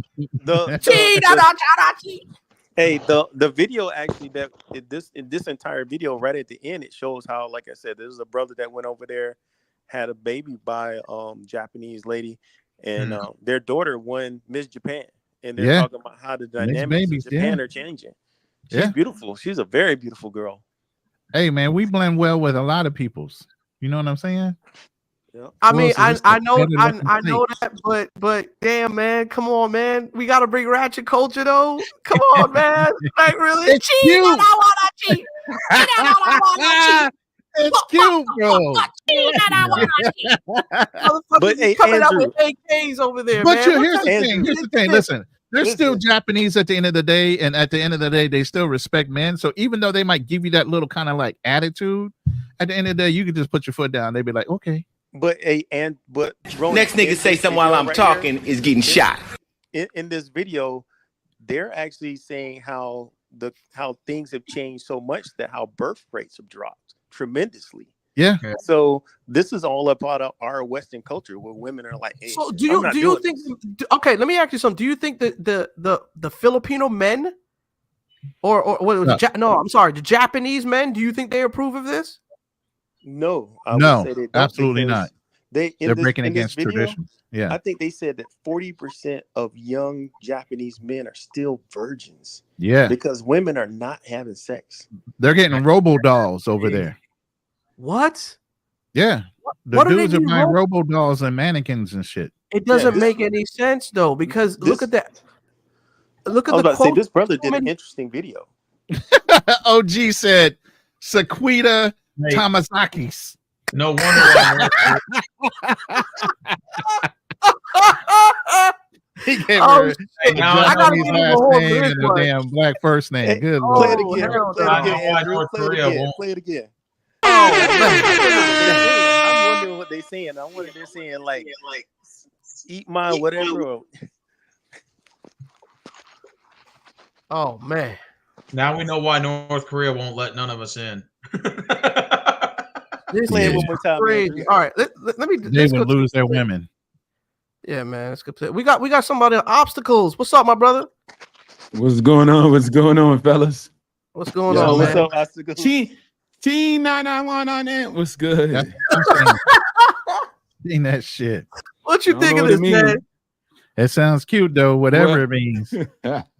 Well, I was living in Japan for a bit when I was in the Marine Corps for about a year, and then I was living there. Hey, super fine, man. You on Iwakuni, Yokosuka? Where were you? Okinawa. Okay. Yeah, down in damn, I don't remember the base. Naha, whatever the heck it was. Yeah, Nara, I know what you're talking about. Yeah, we came through on Westpac. We would stop in.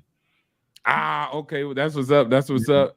So and I go back. I live in Thailand now, but I probably live in Japan for about 3 months when it's warm. So I'm about to go pretty soon right here. So what do you think over there, man? We have to drop your email on the back chat. I'm flipping over to the Philippines as my home base. All right, bet. No, what were you saying, Andy? Yeah, so obstacles. What's your take on of what's going on first with Chris Brown? I want to get your opinions on. We're going to run down real quick with Chris Brown getting 1K from women. For taking photos and ruining marriages, I guess, and relationships. What's your take on that, man? Well, you know what I'm saying. You know, that's Chris Breezy, so sure there's going to be going with the breeze. So, you know, Chris Brown, I guess he finally getting the bag off of it instead of just taking photos for no money. Exactly. But you know, I think it's always a lesson. Men just need to sit back and take the lesson. Like, oh, that's what it is. Okay, duly noted. So with that being said, you know, watch your girl, man. Don't send her to no Chris Brown's junks if you want to keep her, obviously. And don't believe when she says she's going on vacation with her friends to Jamaica. Trust me, it ain't no it's Jamaica. A fucking vacation. You get what I'm saying? or not only Jamaica, what's that other place, a river vacation. And for you European dudes, man, there's that East Africa. Shorties been going down to East Africa getting their back blown down. And so the Gambia and all these other places where them dudes be on the beach. So you think the sisters? So the sisters can't even really complain about the brothers if they're going to different countries and they're paying for it, because look what they're doing. Yeah, nah. They can't complain. They do that all the time. And They do that can't, for the Pookies, but they will, according to their story. They trick on Pookies, according to their story. And I be knowing them. They be driving the Benz. They say they, live there for free. So I know it. They do it. But they just doing it to us because, you know what I'm saying? They're just trying to manipulate you at the end of the day. They're trying to shame you out of it. What other power do they got? Can they beat you up? No, they can't. So what else can they do? Shame you, make you feel bad, and make you not do it. That's their best weapon. One more thing, too. What do you think about my man over here? I didn't have the original photo, but what do you think about my man over here touching fingers with Chris Brown doing the fusion dance of Dragon Ball Z? You gonna pay a brother $1K to take a picture with him looking like he's doing a Super Saiyan dance? Okay. I don't know. I mean, it is what it is. I mean, I might pay a rack to see Kanye West. I ain't gonna lie, not Chris Brown. So I wouldn't say. I hope he got the money. If he ain't got the money and he's struggling, then that's not a good choice at all. I would say something about that. But if the brother, I mean, if he got his money, okay. The brother was asking, right, from a club promoter I know. He was asking for $30,000 just to be there for 30 seconds. Yes, and people were paying him that much money just to make an appearance for 30 seconds at a nightclub. But just imagine the amount of investments and the money and the promotions that will go into it. Those bars or those companies, they're going to make that money like nothing. It's just like buying pay-per-views. If you see like a big boxing fight, like we say Tank versus somebody, right? If you host it at a bar, it's going to generate numbers. You're going to make that money back. And more. You're going to wait till the last minute. You're going to have everybody drinking up the bar. There'll be a 2-drink minimum, right. And all these other rules in order to come through the bar right before he gets there to run through the bar in 30 seconds. And guess what? Chris Brown could be there and take some pictures and still make his money and charge these bitches at these clubs. Yeah. I wanted to say something about that Japanese joints though, because that was really interesting. Okay, you want me to play the Japanese? Yeah, I want to hear him sing again. And has been changing under your very eyes. Immigration is shifting the country from its single-celled culture to something different.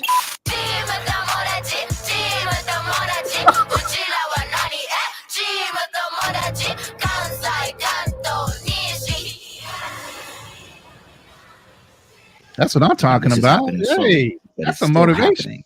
And a lot of Japanese people may not like the new direction. It definitely comes with some risk. Oh, wow. Oh, we out there. Even with this, there's a lot of positive impact of immigration on the culture. Basketball just coming back from the injury. How about this?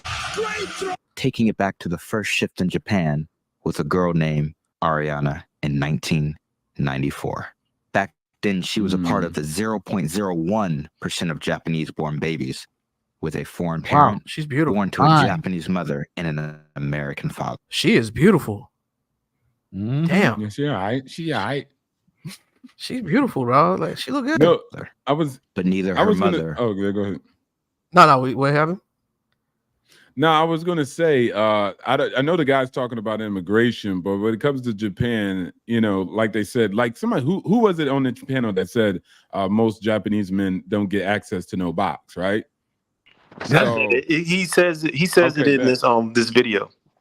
Yeah. So speaking to that, okay, go ahead. No, go ahead. Then I go. So I was saying, speaking to that, man, I think a lot of people don't understand. Like Japanese culture is very intensive. When you have, a mom and a wife, or excuse me, a father and a wife, they come together and make a kid. They call their kids the princelings. And so the couple won't even have, sex. They won't even 10 years straight. They're dedicated to the child only. It's extreme parenting. You talk about a nucleus family. It's very extreme. And so because of that, a lot of people in Japanese culture that are new, they're just opting out. It's not that, wedlock is almost like having babies out of wedlock is like at 2%. It's extremely low. And so when you take on that responsibility, it's a serious responsibility. And people are just opting out. They don't want to do that. And they're not going to do what we do in the West, which is, man, I'm about to do it anyways, and then break up and get a baby daddy. They're not doing that because their culture is just not allowing that or going to let that happen. So what they do is too much honor built into it. Refrain for it. Yeah, it's too much honor. And so they're just going to refrain from doing it. So guys thinking that like, oh man, we could just force people into it. People could just choose not to do it, even when it maintains its sovereignty. People still, apply to the duty and responsibilities of bringing up children. Japanese people are like, okay, you know what? I'm just not going to have the relationship. And so that's what, the government is even going out here and paying people and attempting to get them together. But the contact between man and woman is extremely low. There's women who haven't had an interaction with a man. There's women who would pay to go on a date with a man just to train them on how to be around men. And so the culture is an extreme, but net it is. So do you think that so you don't think that just from what we watched in a few clips of, I guess, hip modern type of culture, you don't think that from the West, you don't think that may cause a disruption or an issue with the foreign lifestyle of how they're used to living? Because I mean, no, it's a small group. Like if you go to Japan, right? If you go to the hip hop club, you'll find girls that could dress up. Even Japanese, it's not girls, it's the men too. They assimilate into that character. But for the most part, when you're amongst Chinese or Japanese society, heck no. That's so why that ratchet culture. So you don't think that ratchet culture won't? Okay. That's why them Japanese people are getting them people up out of there when they cause problems in Japan. The main society, you're not allowed to do that. Even those ratchet people know how to carry themselves outside of that music video. Like when you'll see them, they'll be respecting Japanese culture, not drawing attention to themselves and going with the flow. They're not out here yelling that was just a small slip of a video and that's it. But once you see them, you're like, hey man, ain't that ratchet girl? She be like, oh, Kasamis. Yes, she be on she be on the train, just living a normal life. And I experienced that when you're in Japan. You'll have those guys at the hip hop acting like that at night. When you see them in the daytime moving throughout society, very professional, that's very no fly. It's a decorum to it. You can act like that, but don't act like that for the most part. And as you see, the foreigners are acting like that during daytime. So now the cops come and yank you up out of there. So it's really, they don't play with that at all. Wow. You really have to conform. And simulation is big. Father. Yeah. Go ahead. Yeah. I was just saying that's beautiful. A very tight run country. That country is very traditional in its values and everything. She became the first mixed race woman to win Miss Japan. Do you like having a piece? I know. I gotta pay for my shit. Shut the fuck up. I will. I know Ronnie's gonna get on my case on that shit. You done made enough, Drew. And she was now slated to represent Japan in the International Miss Universe competition, a beacon of light for a country that's not known for its diversity. But not all Japanese people thought so. In Japan, she is called a hafu, meaning only half Japanese, being born of only one Japanese parent. For the first time, a face representing Japan wasn't pale, but black. There was a storm on social media platforms where some users expressed their discontent, arguing that only a true Japanese should have been crowned. But the train didn't stop there, as other half Japanese women would be chosen to participate and win the competition over and over and over again, up until a full-blooded Ukrainian woman won in 2024. All this in a country with 120 million Japanese people. Only 1% of them are considered foreign or mixed race. But in 2024, Japan opened the floodgates as a new record high of 3 million total foreigners walked into the country. Why though? It seemed like Japan would be changed forever, not only culturally, but physically. Why would the government do this? Will this change Japan? Do Japanese people even want this? Or do they even have a choice? To understand this, we must look at Japan's complex history of immigration and cultural integration. For centuries, Japan was an isolated nation adhering to a policy of sakoku, meaning closed country. The policy severely restricted foreign influence and immigration. The Meiji Restoration of 1868 marked a turning point. Japan opened its doors to the world, initiating a period of rapid modernization and limited immigration. Foreign experts were invited to help Japan catch up with the West, and Japanese students were sent abroad. In the early 20th century, Japan's imperial ambitions led to an increased interaction with neighboring countries, resulting in significant Korean and Chinese communities within Japan. However, these immigrants often faced harsh discrimination and were largely segregated from mainstream society. Police often strictly watched Koreans.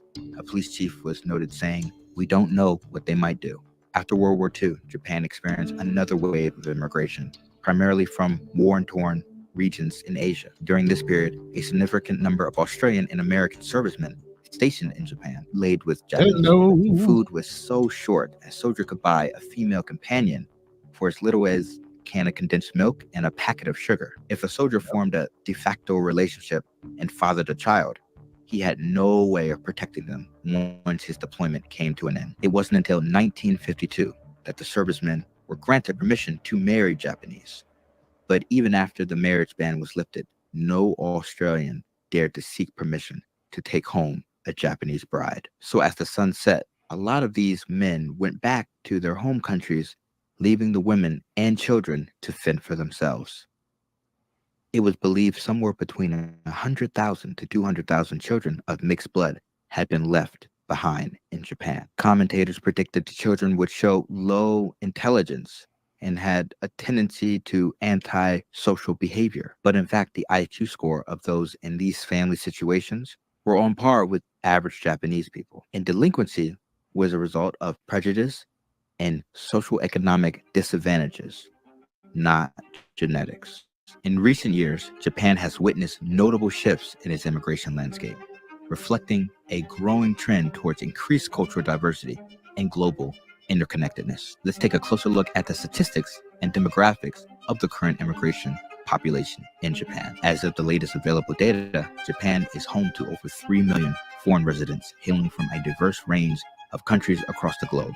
Cities such as Tokyo, Osaka, and Yokohama are among the most diverse in Japan, with thriving immigrant communities contributing to cultural vibrancy of these urban centers. But why though? The economic boom of the 1980s and subsequent globalization brought about new challenges. Japan's aging population and labor shortages led to policy changes. The birth rate in Japan dropped below the replacement level of 2.1 children per woman only a decade ago in the mid-1970s. In the 1990s, What's up?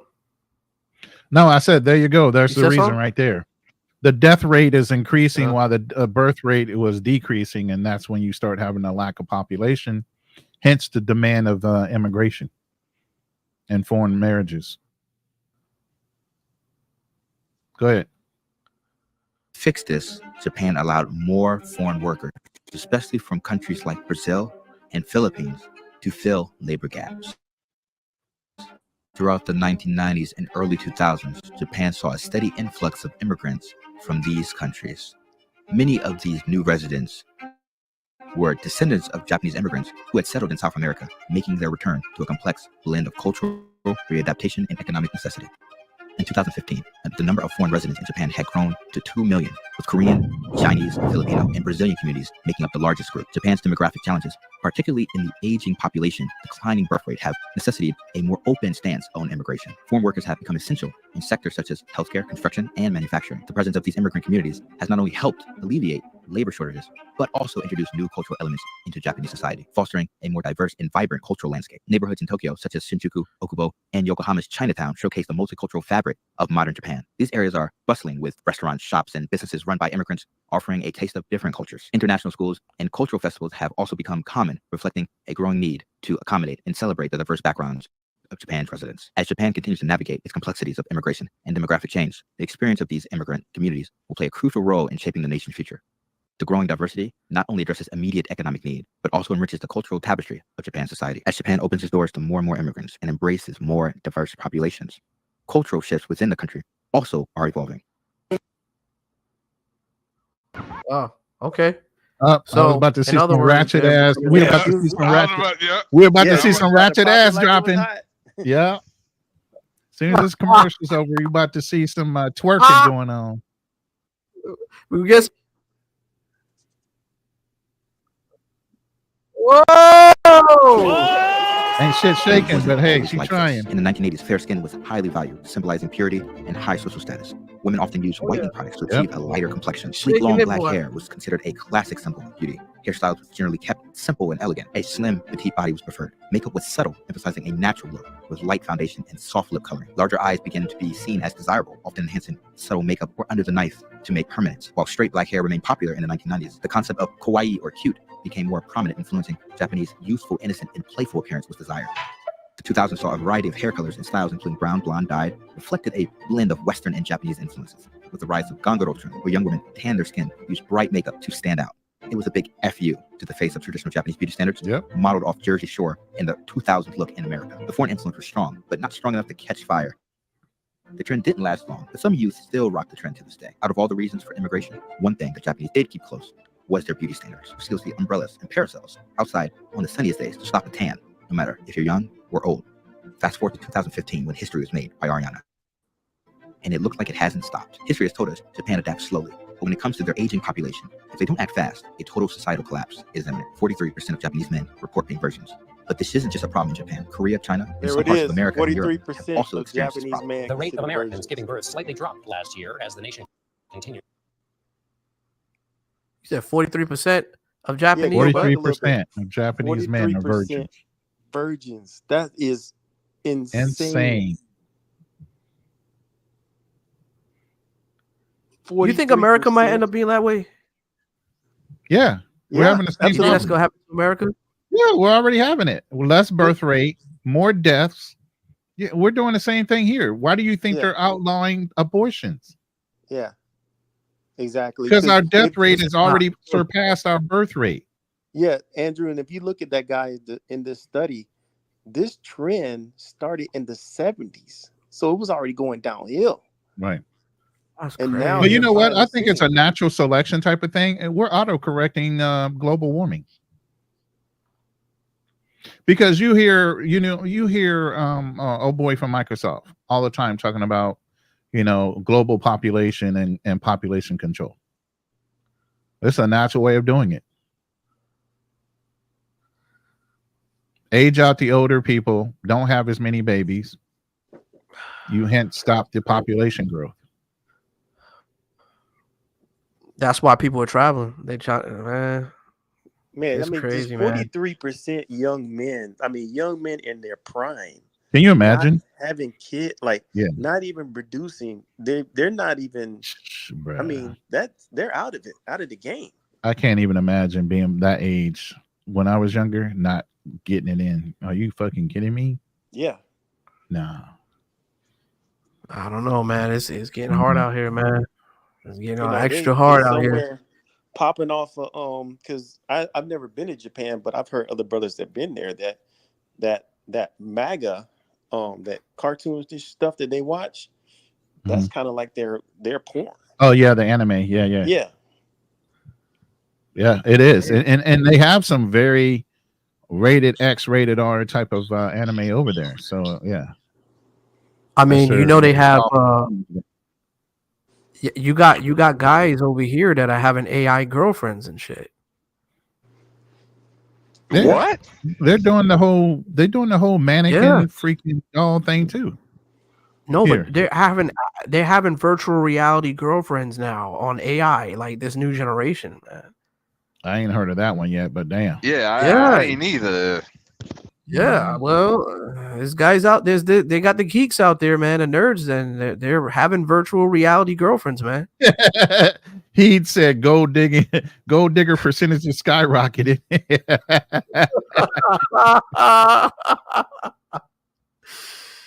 Oh man, I'm really rich. What's gonna happen, man?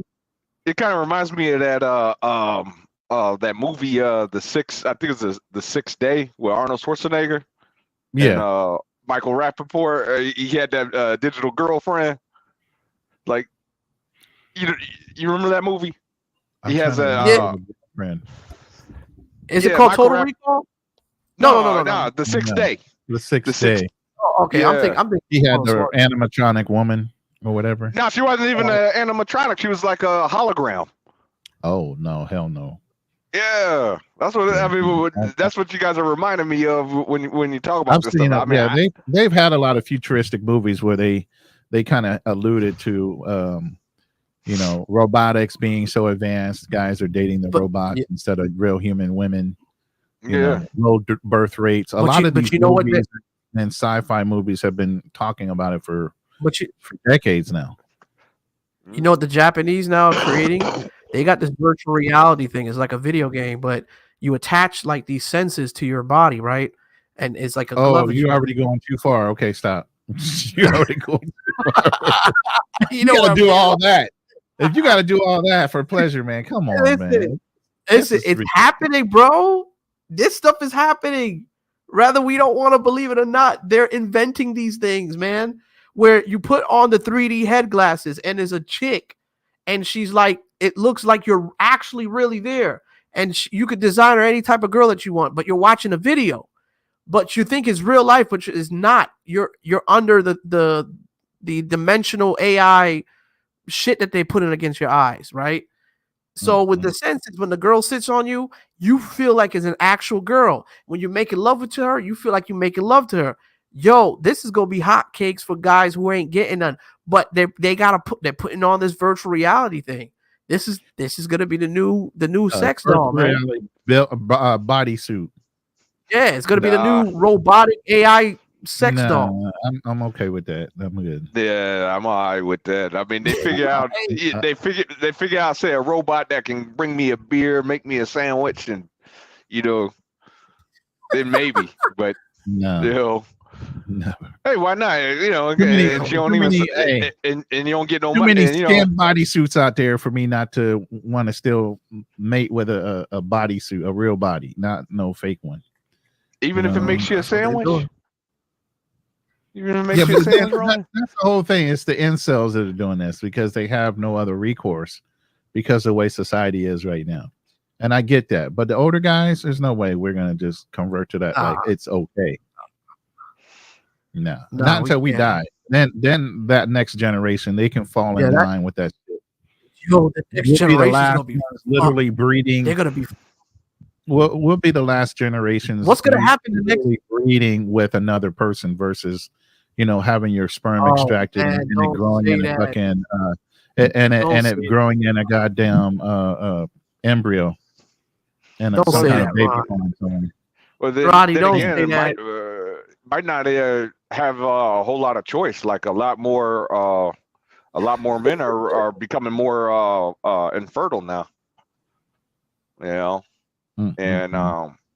like I don't know if you heard this, but they started finding like microplastic in human testicles now.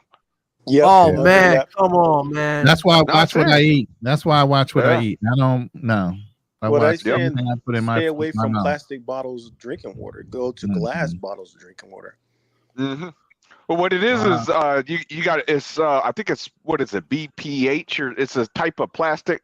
You got different types of plastic. The one is you want to avoid is I think it's BPH or something like that. But anyway, when it's heated, so like let's say you leave your water bottle in the car or something, and then it gets hot, and then you take a sip from it, the plastic is melting into your water.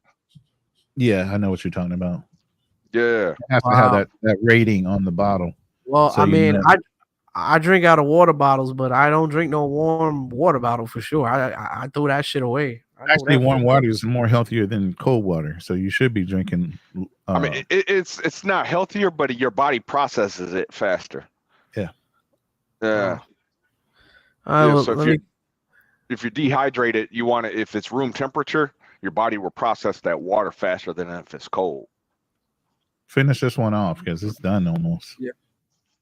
To see fewer babies born. The only solution is immigration, whether they want to believe it or not. Without the new labor force, they won't have enough to support their aging population, who's living longer and longer. Or, well, that's the end of it, man. So it's not just about having babies; they're losing their labor force. Yeah. So, I mean, who pays for the Social Security? Or the elderly? Because it's basically I mean, there's places and towns right now in Japan that are giving houses away for you to move there.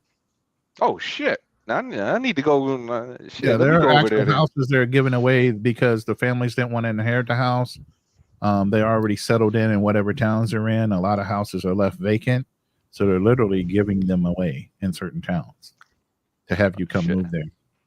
Damn. I got a question for you guys real quick. Now that a lot of men are probably going to end up traveling and just start procreating, I guess, with foreign women, what's going to be left for the American women over here? Are they all going to be, do you think they're going to have that high standards? I mean, even in our community, 1 in 4 black women will be married. 1 in 4. So that means the other 3 are dying off. 25% ratio is still going to, do whatever.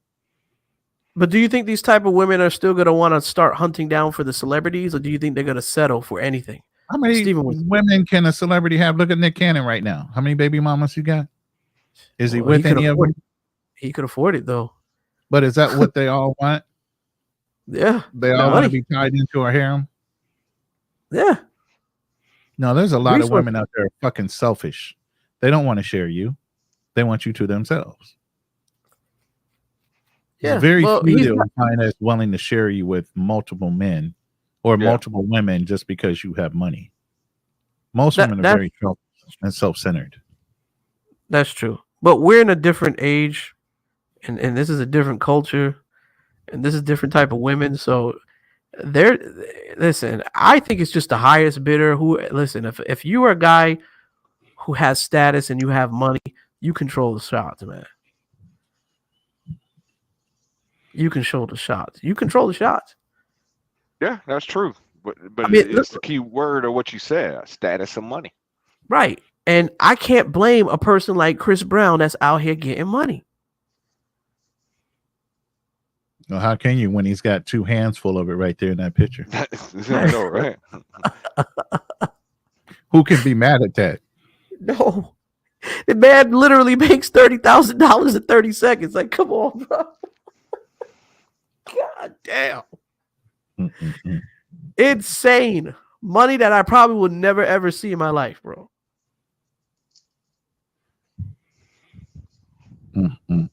That's crazy. This is just crazy. And again, how many women you date right now is willing to spend $1,000 on just a day with you? Fuck a picture a day. Yeah. I can't remember the last time a woman spent money on me, to be honest with you. And there you go. And there you go. That's the answer. Damn. Their priorities are all fucking backwards. Yeah. They would spend money on a photo like this, but won't spend the money on a man that's so loyal, has done so many things for them, has gone out their way to ensure their safety and provision and this, that, and the other. But they'll go take a picture with a random dude for $1,000. And then you got OnlyFans chicks, man. Like, I'm sure they must be taking care of their man. I mean, the amount of money they make, shit. Yeah. Hell, OnlyFans girls, strippers. You know what I'm saying? What when you had asked that question earlier, that's why I was saying earlier, like, that's already going on. That's been going on for a minute. Yeah. I mean, you go to a strip club, you know what I'm saying? Your dollar's going to that girl in the club, it's going to her boyfriend. She got a live-in boyfriend that ain't doing shit. And guess what? Hooters ain't cutting it no more for these bitches.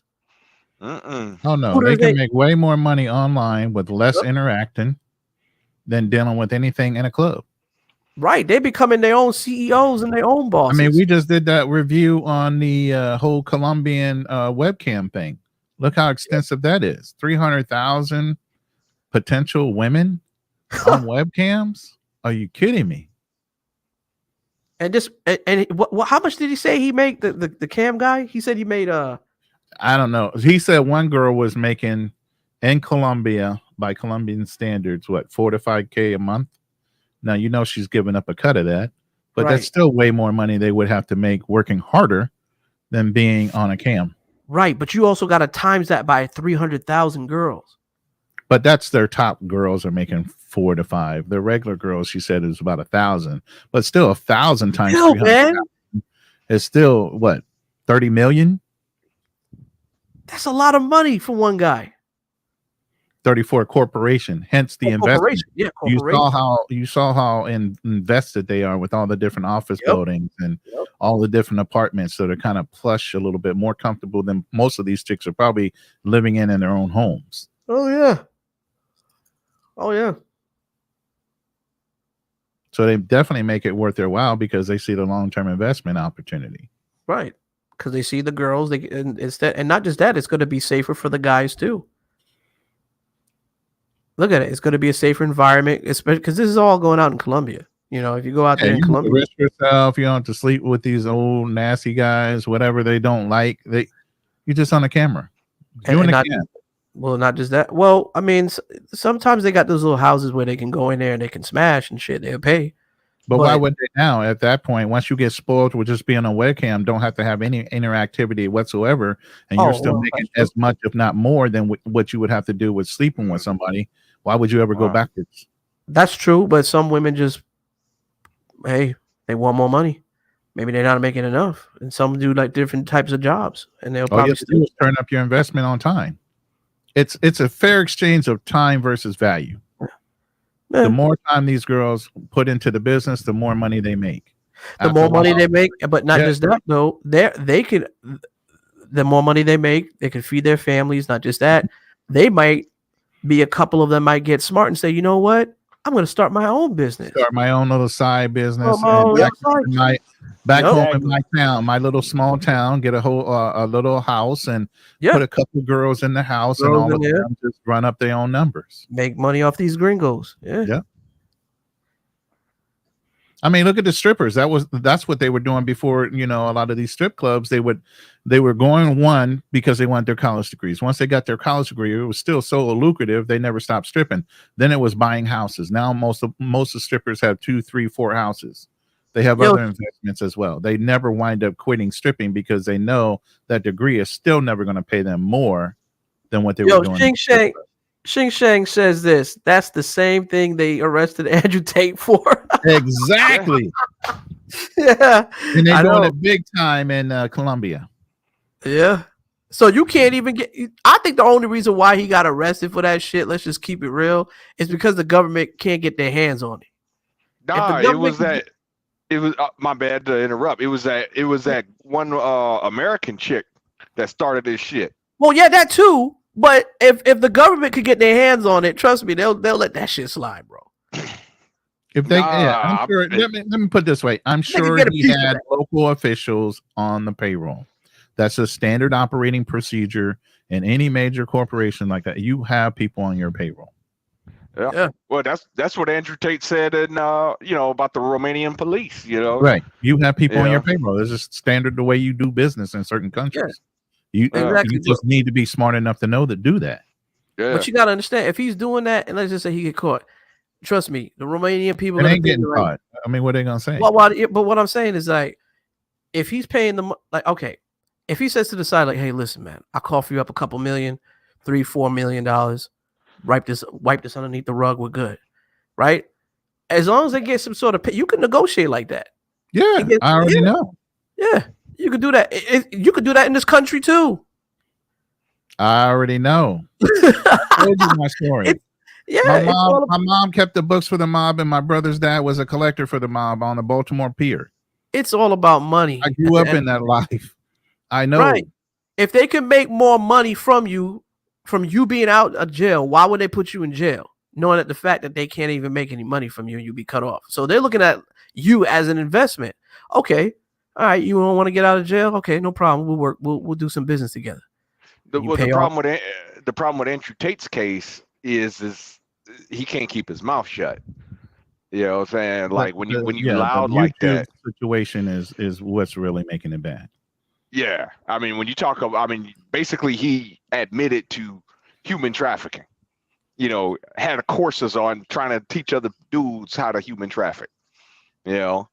So that's his problem. But yeah, that one chick, what I'm saying, let's face it, let's call a spade. She tried to make her move up. You know what I'm saying? When Andrew Tate was, but we all know the type of dude Andrew Tate is. She tried to take the leadership role. She tried to be the bottom bitch, basically. Yeah, she tried to be the girlfriend. Mm-hmm. You know what I'm saying? Andrew wasn't down like that. You know what I'm saying? And when she found out that it wasn't going down like that, that's when she called her simp boyfriend and said, "Oh, I'm being trafficked. Andrew Tate, he locked me in his house because she got caught." Damn. She sounded like caught. What she sounded like this girl right here? The Andrew Show. I guess y'all men just don't get it. Y'all just don't get it. The Andrew Show. It's not getting through your thick ass fucking potato head skull. The Andrew Cut that Show. fluffy ass fucking hair off the top of your fucking head. Maybe what I'm saying is gonna fucking seep through. Welcome to the Andrew She says Show. no or doesn't want something. That's what she means. It's not about being bullying you or telling you what to do. I don't want my motherfucking picture on your fucking show as a thumbnail. Welcome to the Andrew Show. God damn it, motherfucker! Hey, Listen, Andrew, you need to pay her, what man. was on my voicemail. Andrew, You need to pay her some royalties for that. Hell no, she Andrew, gets nothing. You know, there's actually that's an gold, AI though. program. There's actually an AI program that would take that voice and could say anything. Mm-hmm. So it would mimic that voice, and you could make that voice say anything you wanted to say. Bro. Nah, don't That do was that because Yeah, those deep fake AIs. Yeah, I can use. Yeah, I you use can them. say- That's how I did the You can say, disclaimer. "I love Andrew. I love the Andrew show." Listen, brother. This was all raw voicemail. Okay, nothing AI. Everything was original. Okay, that's what I got on my voicemail texting. So hey, it is what it is. What can I say? hey, she gave you gold though, especially that motherfucker. Yeah, she gave you straight up gold. But I mean, ain't nobody like a black woman that can say motherfucker though. You know what I'm saying? I know. She got upset because of an avatar. All of this because That's of like an the Floyd avatar. Because I put a thumbnail picture that she originally used for the show as an avatar on a thumbnail. That's crazy. You just need to top it off with, bro, get your passports. That's it. Boom. Obstacles, you look like you're waiting to say something, brother. What's up, man? No, you need to top it off with the Floyd Despicable. What was that? The disrespect to me. What you say? Obstacles? You that muted. wasn't me. That was Drew G. He said something. Okay. You got something you want to say? You look like you're itching to say something. No, what subject are y'all on now? Because I know y'all was talking about that, like the voicemail thing. Yeah, we're on anything right now. It's pretty much open panel. We on anything right now. It's lit. This is over. Right. Ah, that's funny. That piece was a good piece of information, but yeah. Yeah. So obstacles. You win where right now? Thailand. Okay. Was in Turkey for a year. Then I came here. How'd that go? Turkey. It was dope. I was in the South though, in Antalya. That joint is a hidden gem. So Antalya is lit, like Mediterranean coast, and you'll see the route. You'll see the mountaintops with snow. What's the caps. exchange rate for Americans? Is it comfortable? Oh man, we killing them, man. When Americans be complaining about inflation, I'm like, y'all guys don't know. It's like Turkey, last time I checked, it was 1 to 36. No, 1 to 30 or 32. But just 2 years ago, it was 1 to 5. Yeah, that's because Turkey's they're getting hit real hard. They've been getting hit hard with inflation for years, almost 10 years now. Yeah, so it ain't so much friendly no more. They used to be like super they're still friendly people. What I'm saying is they're more nationalist now because things are just getting harder. So and our dollars is making it worse, right? Our dollars is, and that's what I was saying with other countries. Not even us. Mostly it's the Russians. Russians were coming in from Ukraine and Russia and Ukraine, and they were living there as one of their hot spots to get out of those places. Oh, so they were getting mad like foreigners. I mean, they're doing that in Thailand right now. Russia's messing up Thailand and Phuket area and some other places. They're basically running up numbers on the girls. They be wilding out, man. They're the ones who put most of the girls on OnlyFans and try to make money off of them. They do all the ratchetness. But them girls is already there.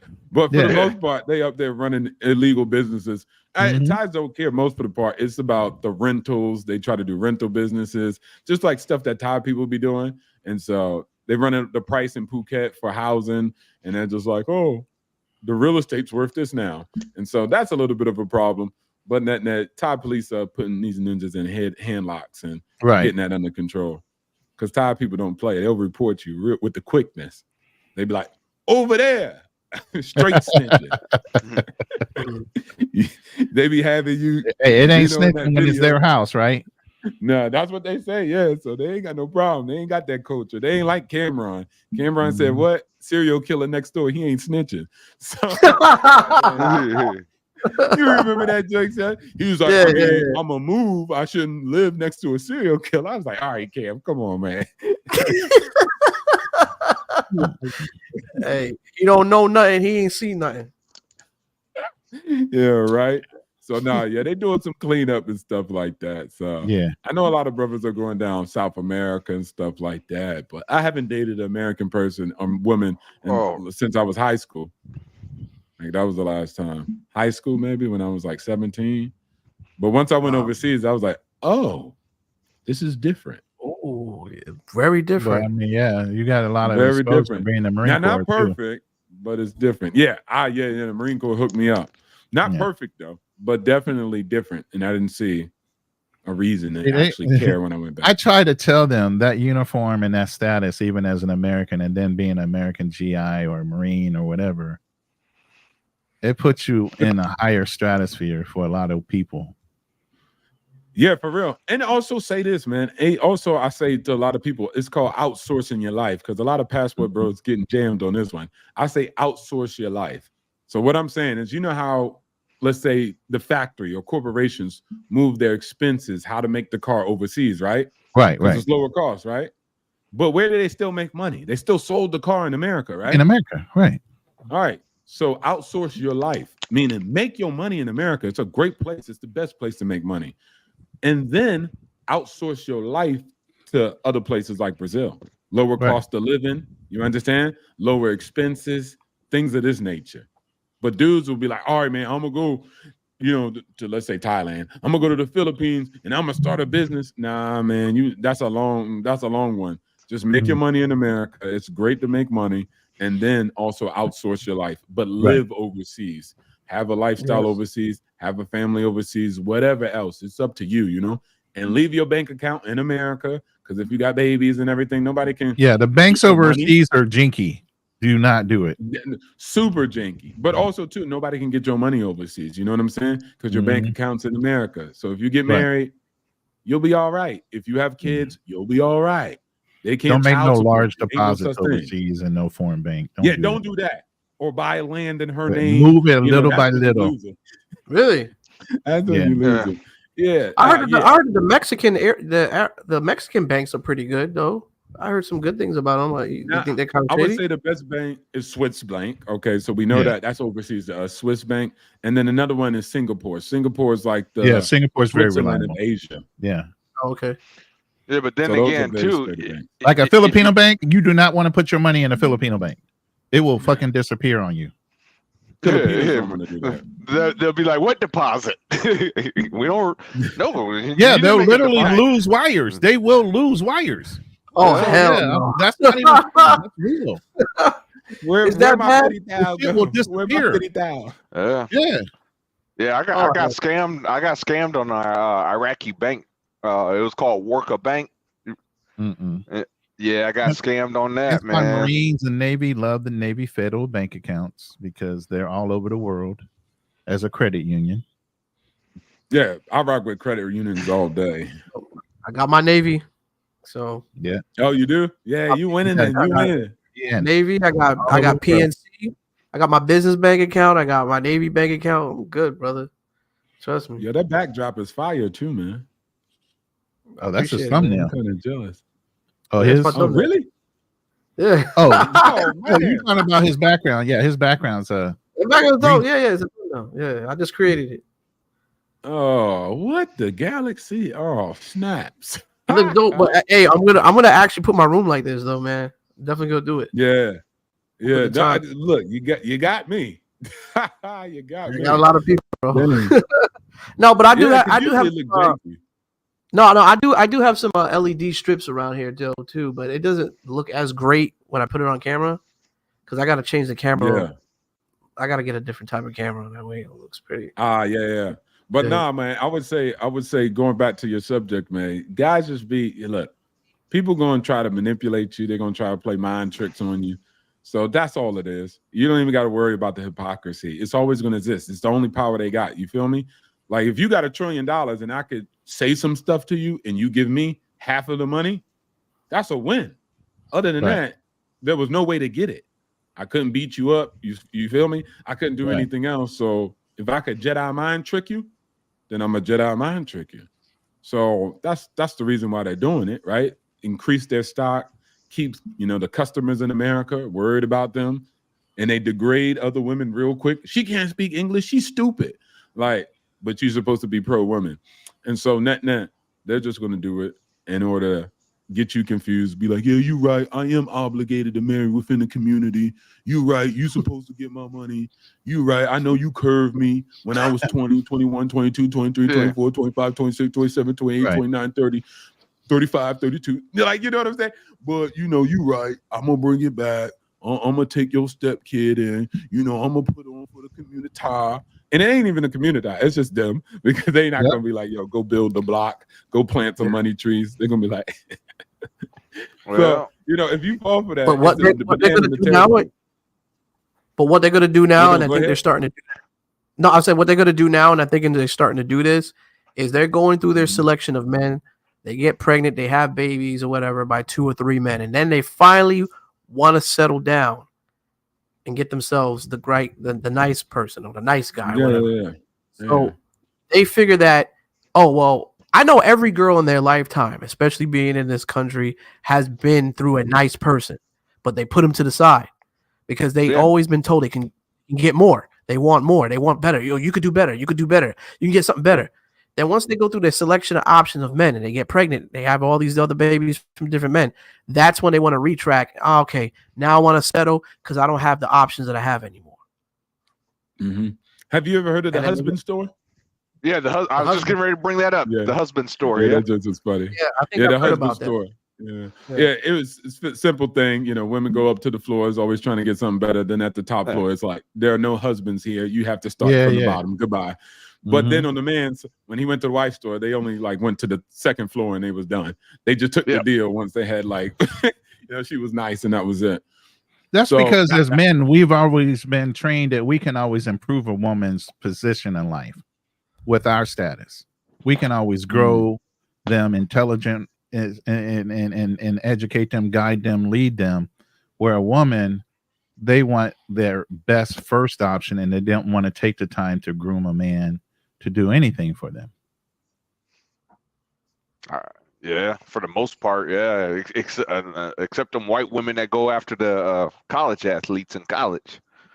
But even then, they're buying the Starbucks, like we were saying in the one. They're the ones rubbing their feet in their backs while they're still playing football in college and maybe even high school. Where the sister don't want you because you ain't that fun. You got to go to practice and all these other things until you actually get the actual contract as a professional. Now all of a sudden they think you should be including them in your future plans. Yeah. Where were you when I was working hard? Well, I would say this. I definitely had a show the other day with the Love Doctor. I had a show yesterday. I call it the Love Doctor, but I was talking about more in modern terms. If you guys are trying to get married, I'm not, so it don't apply to me. But if you guys are trying to get married, I would say that one of the things you guys got to realize, and you're not told this because y'all been getting pimped for a while out here in the culture, but if you're an upward mobility man, meaning you moved up, you worked hard, right? You got that executive job, quote unquote, what Kevin called a high value man, then one of the things you need to realize is you need to date women that's on your class. Exactly. Most men say stupid shit like, it don't matter who I get with. She could work at Starbucks. That's the dumbest thing. You don't hang out with people from Starbucks if you're an executive at Google. So when you have a partner, they need to be equivalent background. Now, this is what happens, though. They're like, I don't want to hustle a girl. She's going to be masculine. No. I've been with women whose fathers own all the banks in Okinawa, Japan. Right. And when I was going to get married to her, he was going to give me a 60-unit apartment complex so that we could start our family off.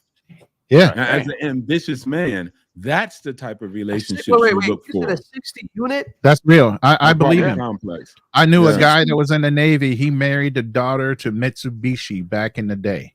What? He was married to her in the Navy. Wow. And men So, always marry. Japanese will hook And men, you up. they'll tell you in this space, a lot of spaces, they'll say, hey, women are hypergamous. Men are also powerful men. They only marry. Now, they could bang and get concubines anyway from Sunday. But marriage was exclusively for them to gain political, economic power. Julius Caesar, Genghis Khan. They didn't marry a girl just because she was a bread maker and it didn't matter because he had all the power. That served him no purpose. Everything he does needs a purpose. So in order to gain, let's say ship supplies from Alexandria, he had to marry a certain woman in order to quell civil wars and rebellions. Right. So if you're a wise man like that, even middle-class men, I would say, you need to be wise with it also. But if you're a man wise like that and ambitious, look for the right woman for marriage like that. Because once you find that happening, even in a separation, you'll get paid to leave.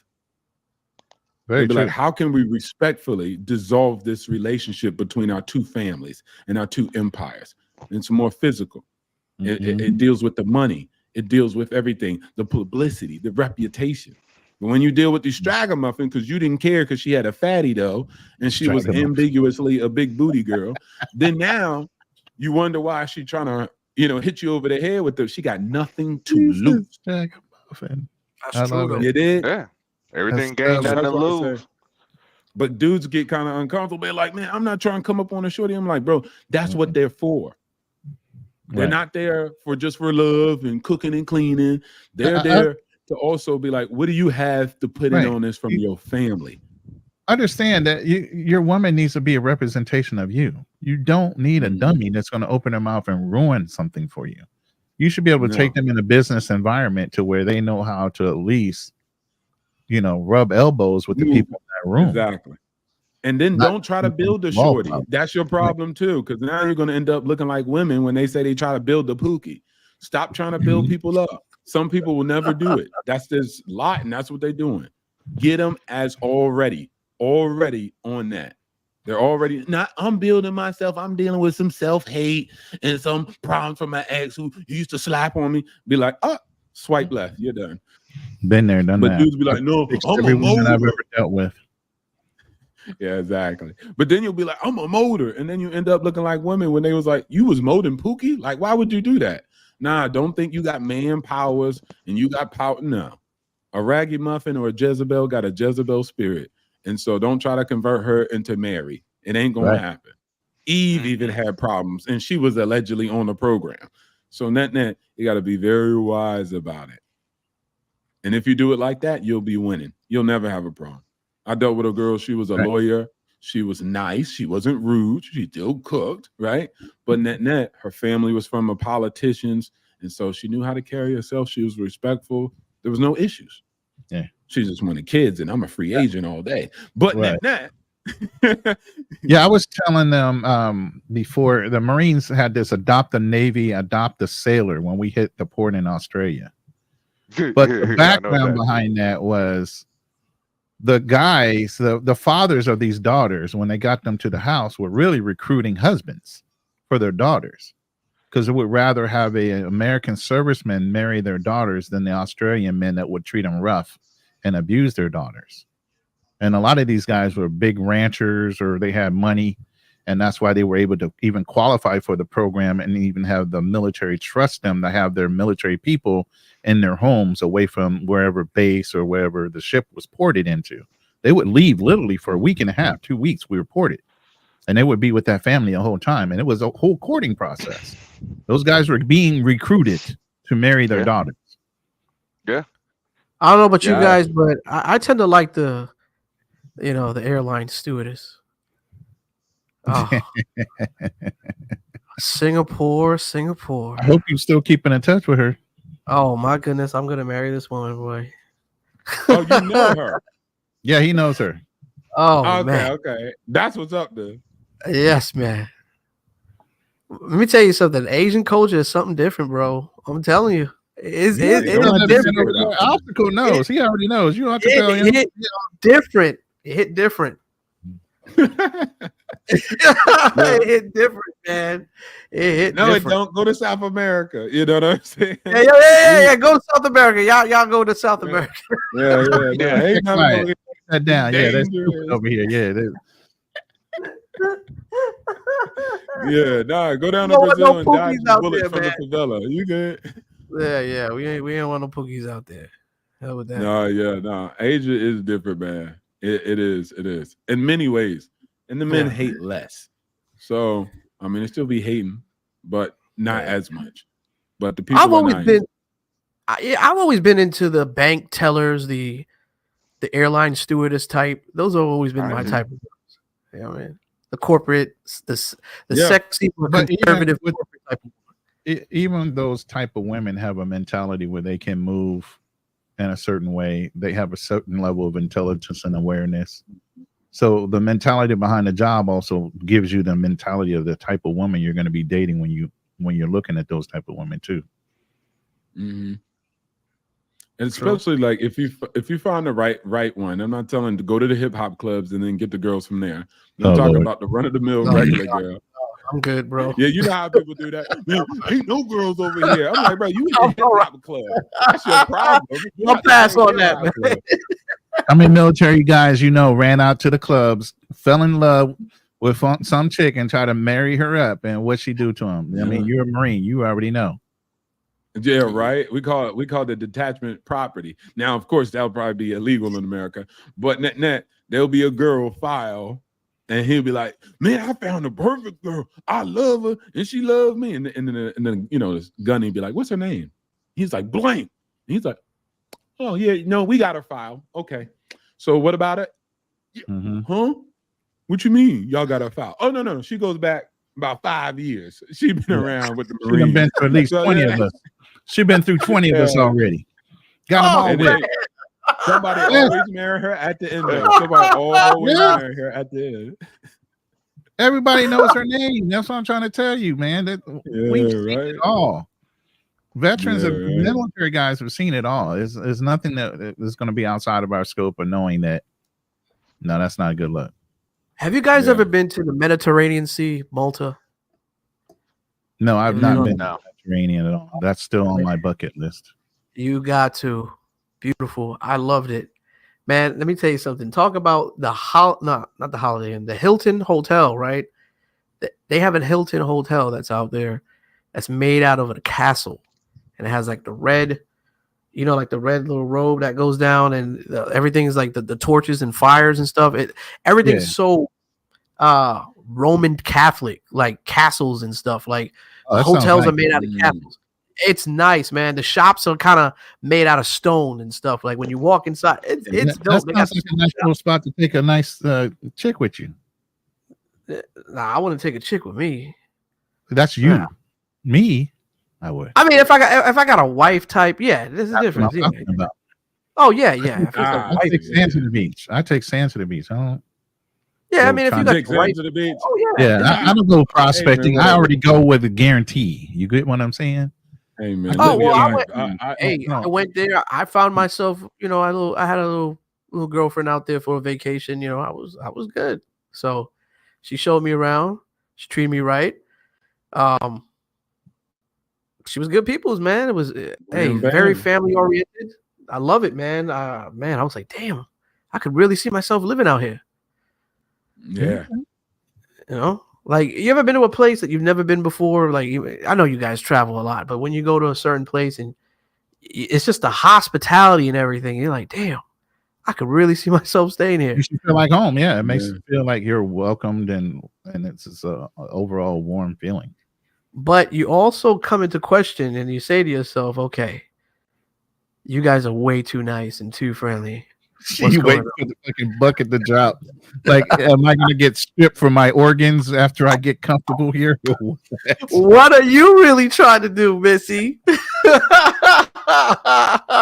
So you're like, oh man, you got to always keep on guard, man. Where you go stay in a hostel and then you disappear for life because they took all your organs and threw you in a ditch somewhere. Yeah, man. But I think that's just like something you got to get over. When I had my first Japanese girlfriend, the one I told you about, that apartment complex, I was effed up from the culture and from what I knew. I was like, man, she ain't no gangster. She ain't been through slavery, like stupid stuff like that. And then just because of that, I was like, no, and I'm gonna get it by myself. Bump that ninja. He ain't going. I don't even know what a man help. And so I had all this messed up mentality, even though I was, well put together and disciplined as a Marine. I still just thought like that. I was like, no, my girl got to go through hustle. Then even when I got out of it a little bit, right? She came back home, met my mom, and my mom was like, she ain't it. She was hating because probably she wasn't a black woman or something. That's it. That's it, because the girl had no other problem. She came from a good family. She was nice. She was attentive. There was no issues. But she was like, no, I don't see it. I don't see it. And me being a mama boy, because our parents' approval. That's one thing you got to, and I encourage a lot of men to get out of. Stop looking for your parents' approval for something that you know for what you know she to be. Especially if she come with a 65 apartments. 65 unit apartment complex. Yeah. You know what I'm saying? Come on, bro. 65? Damn. Yeah. He was a nice gentleman. But like you said, I think somebody said it. I think it was you, Travels. You were like, look, if you're well put together, a lot of other men from other families, you think it's different in America. Overseas, if they see you competent, sometimes a lot of these guys got daughters and they don't have no son that's competent. They might even have him, but he smoked weed. He a loser, buck teeth, knack-kneed. So he's just looking at you like, man, you're the son and coddled all his life to where he never grew up where the father had confidence in him. But here you come, well put together. You carry yourself with some class, and what I tell a lot of people, it's not race. A lot of places, it's classism. It's how you carry yourself. It's how well put together. A lot of it is how it's how you communicate. You can get through a lot of things if you're a good communicator. You carry yourself well with confidence. Your chest up. They look at these things. They look at body language. They listen to your tone of your voice. They hear the confidence in it. They see how you treat their daughters, and if you're doing any of that with a level of respect, you can overcome a lot of things that most people like. You can't get next to the 1% of those women in those countries. Yes, you can. Yeah, you definitely can. If you don't, my girl from Israel, she's Jewish, and she came from a prominent family. And then once the guy met me, we were talking about military days because he used to be like in the CIA equivalent over there. He was like, more like the Mossad. If you're talking about Israel, goddamn, he's in the Mossad and shit. Yeah, he was like, we were just chopping it up, having a fun, good time. And she was like, no, my dad don't like nobody. She's like, I'm super surprised. And even while I was over there, I met my partners. We did real estate deals together. But it's so easy to exploit it. And most black dudes always ask me, man, they showing us love. I'm like, not unless you're competent. If you change your the basketball players, they only went to the club and then they went home and played basketball.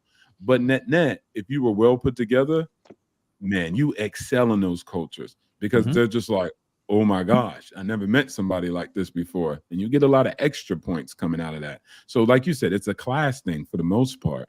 So work on yourself. That's the best investment you will ever make in your entire life. Is yourself. Even in some Arab countries, you're called by your religion first, not your race. Christian, Muslim, they use those as descriptions. They don't call you by your race. That's a non-factor. Yeah. Woo. Good luck. Well, we're 3 hours, man. Past the mark. Right. Go ahead and close it up. Thank you guys for being on the show, man. It's a pleasure, man. Obstacles, you're more than always willing to jump on the show, man. You're always welcome. Donnell, Ronnie, First you know time you are, meeting you, brother, but always another Marine. Always, I know you got a good head on your shoulders. Yeah, man. Yes, You know sir. what I mean? Appreciate it. Appreciate all you gentlemen for having me up here. I appreciate your time and consideration. And let's do it, man. Let's continue to live free and the way we want to live. We all we got. Thanks. I appreciate you, man. All right, hey, you got to Darnell, you got something to say? Yeah. But you know what I'm saying? Just thank you for having me. Great conversation, as always. And before you end the show, man, you gotta throw in another motherfucker. Yeah, that's what I was about to say. Run those clips back. Okay. I was about to say, run those clips back. One more motherfucker. The Andrew Show. I guess y'all men just don't get it. Y'all just don't get it. The Andrew Show. It's not getting through your thick ass fucking potato head skull. The Andrew Cut that Show. fluffy ass fucking hair off the top of your fucking head. Maybe what I'm saying is gonna fucking seep through. Welcome to the Andrew says Show. no or doesn't want something, that's what she means. It's not about being bullying you or telling you what to do. I don't want my motherfucking picture on your fucking show as a thumbnail. Welcome to the Andrew Show. God damn it, motherfucker.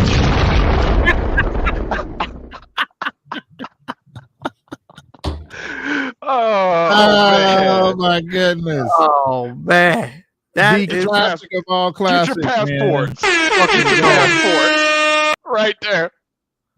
Perfect. Oh. All right, fellas, man. I guess we can end the show. That's a killer. That's killer, man. That's gonna go for the rest of the year, man. You can't. You think I should continue to use that sound? Yes. At least keep the motherfucker part. At least keep that one. God damn it, motherfucker. Oh shit. That goes along with Floyd's The Disrespect. Both of those, man, same level. No, hers is better. I'm sorry. The Disrespect is good, but oh man, that shit was fucking funny. All right, guys. I guess we could end it. Thank you all for joining the show, man. Thank everybody for joining the show. appreciate y'all listening. Hit the like button on the way out. If you aren't subscribed, please subscribe to the Andrew Show and also Ronin Travelers. I'm looking to try to hit my 1,000 subscribers. Please, let's get me there. Let's get there, man. Y'all keep on tuning in both our shows. We appreciate you guys. And I guess we'll see you in the next one. The Andrew Show.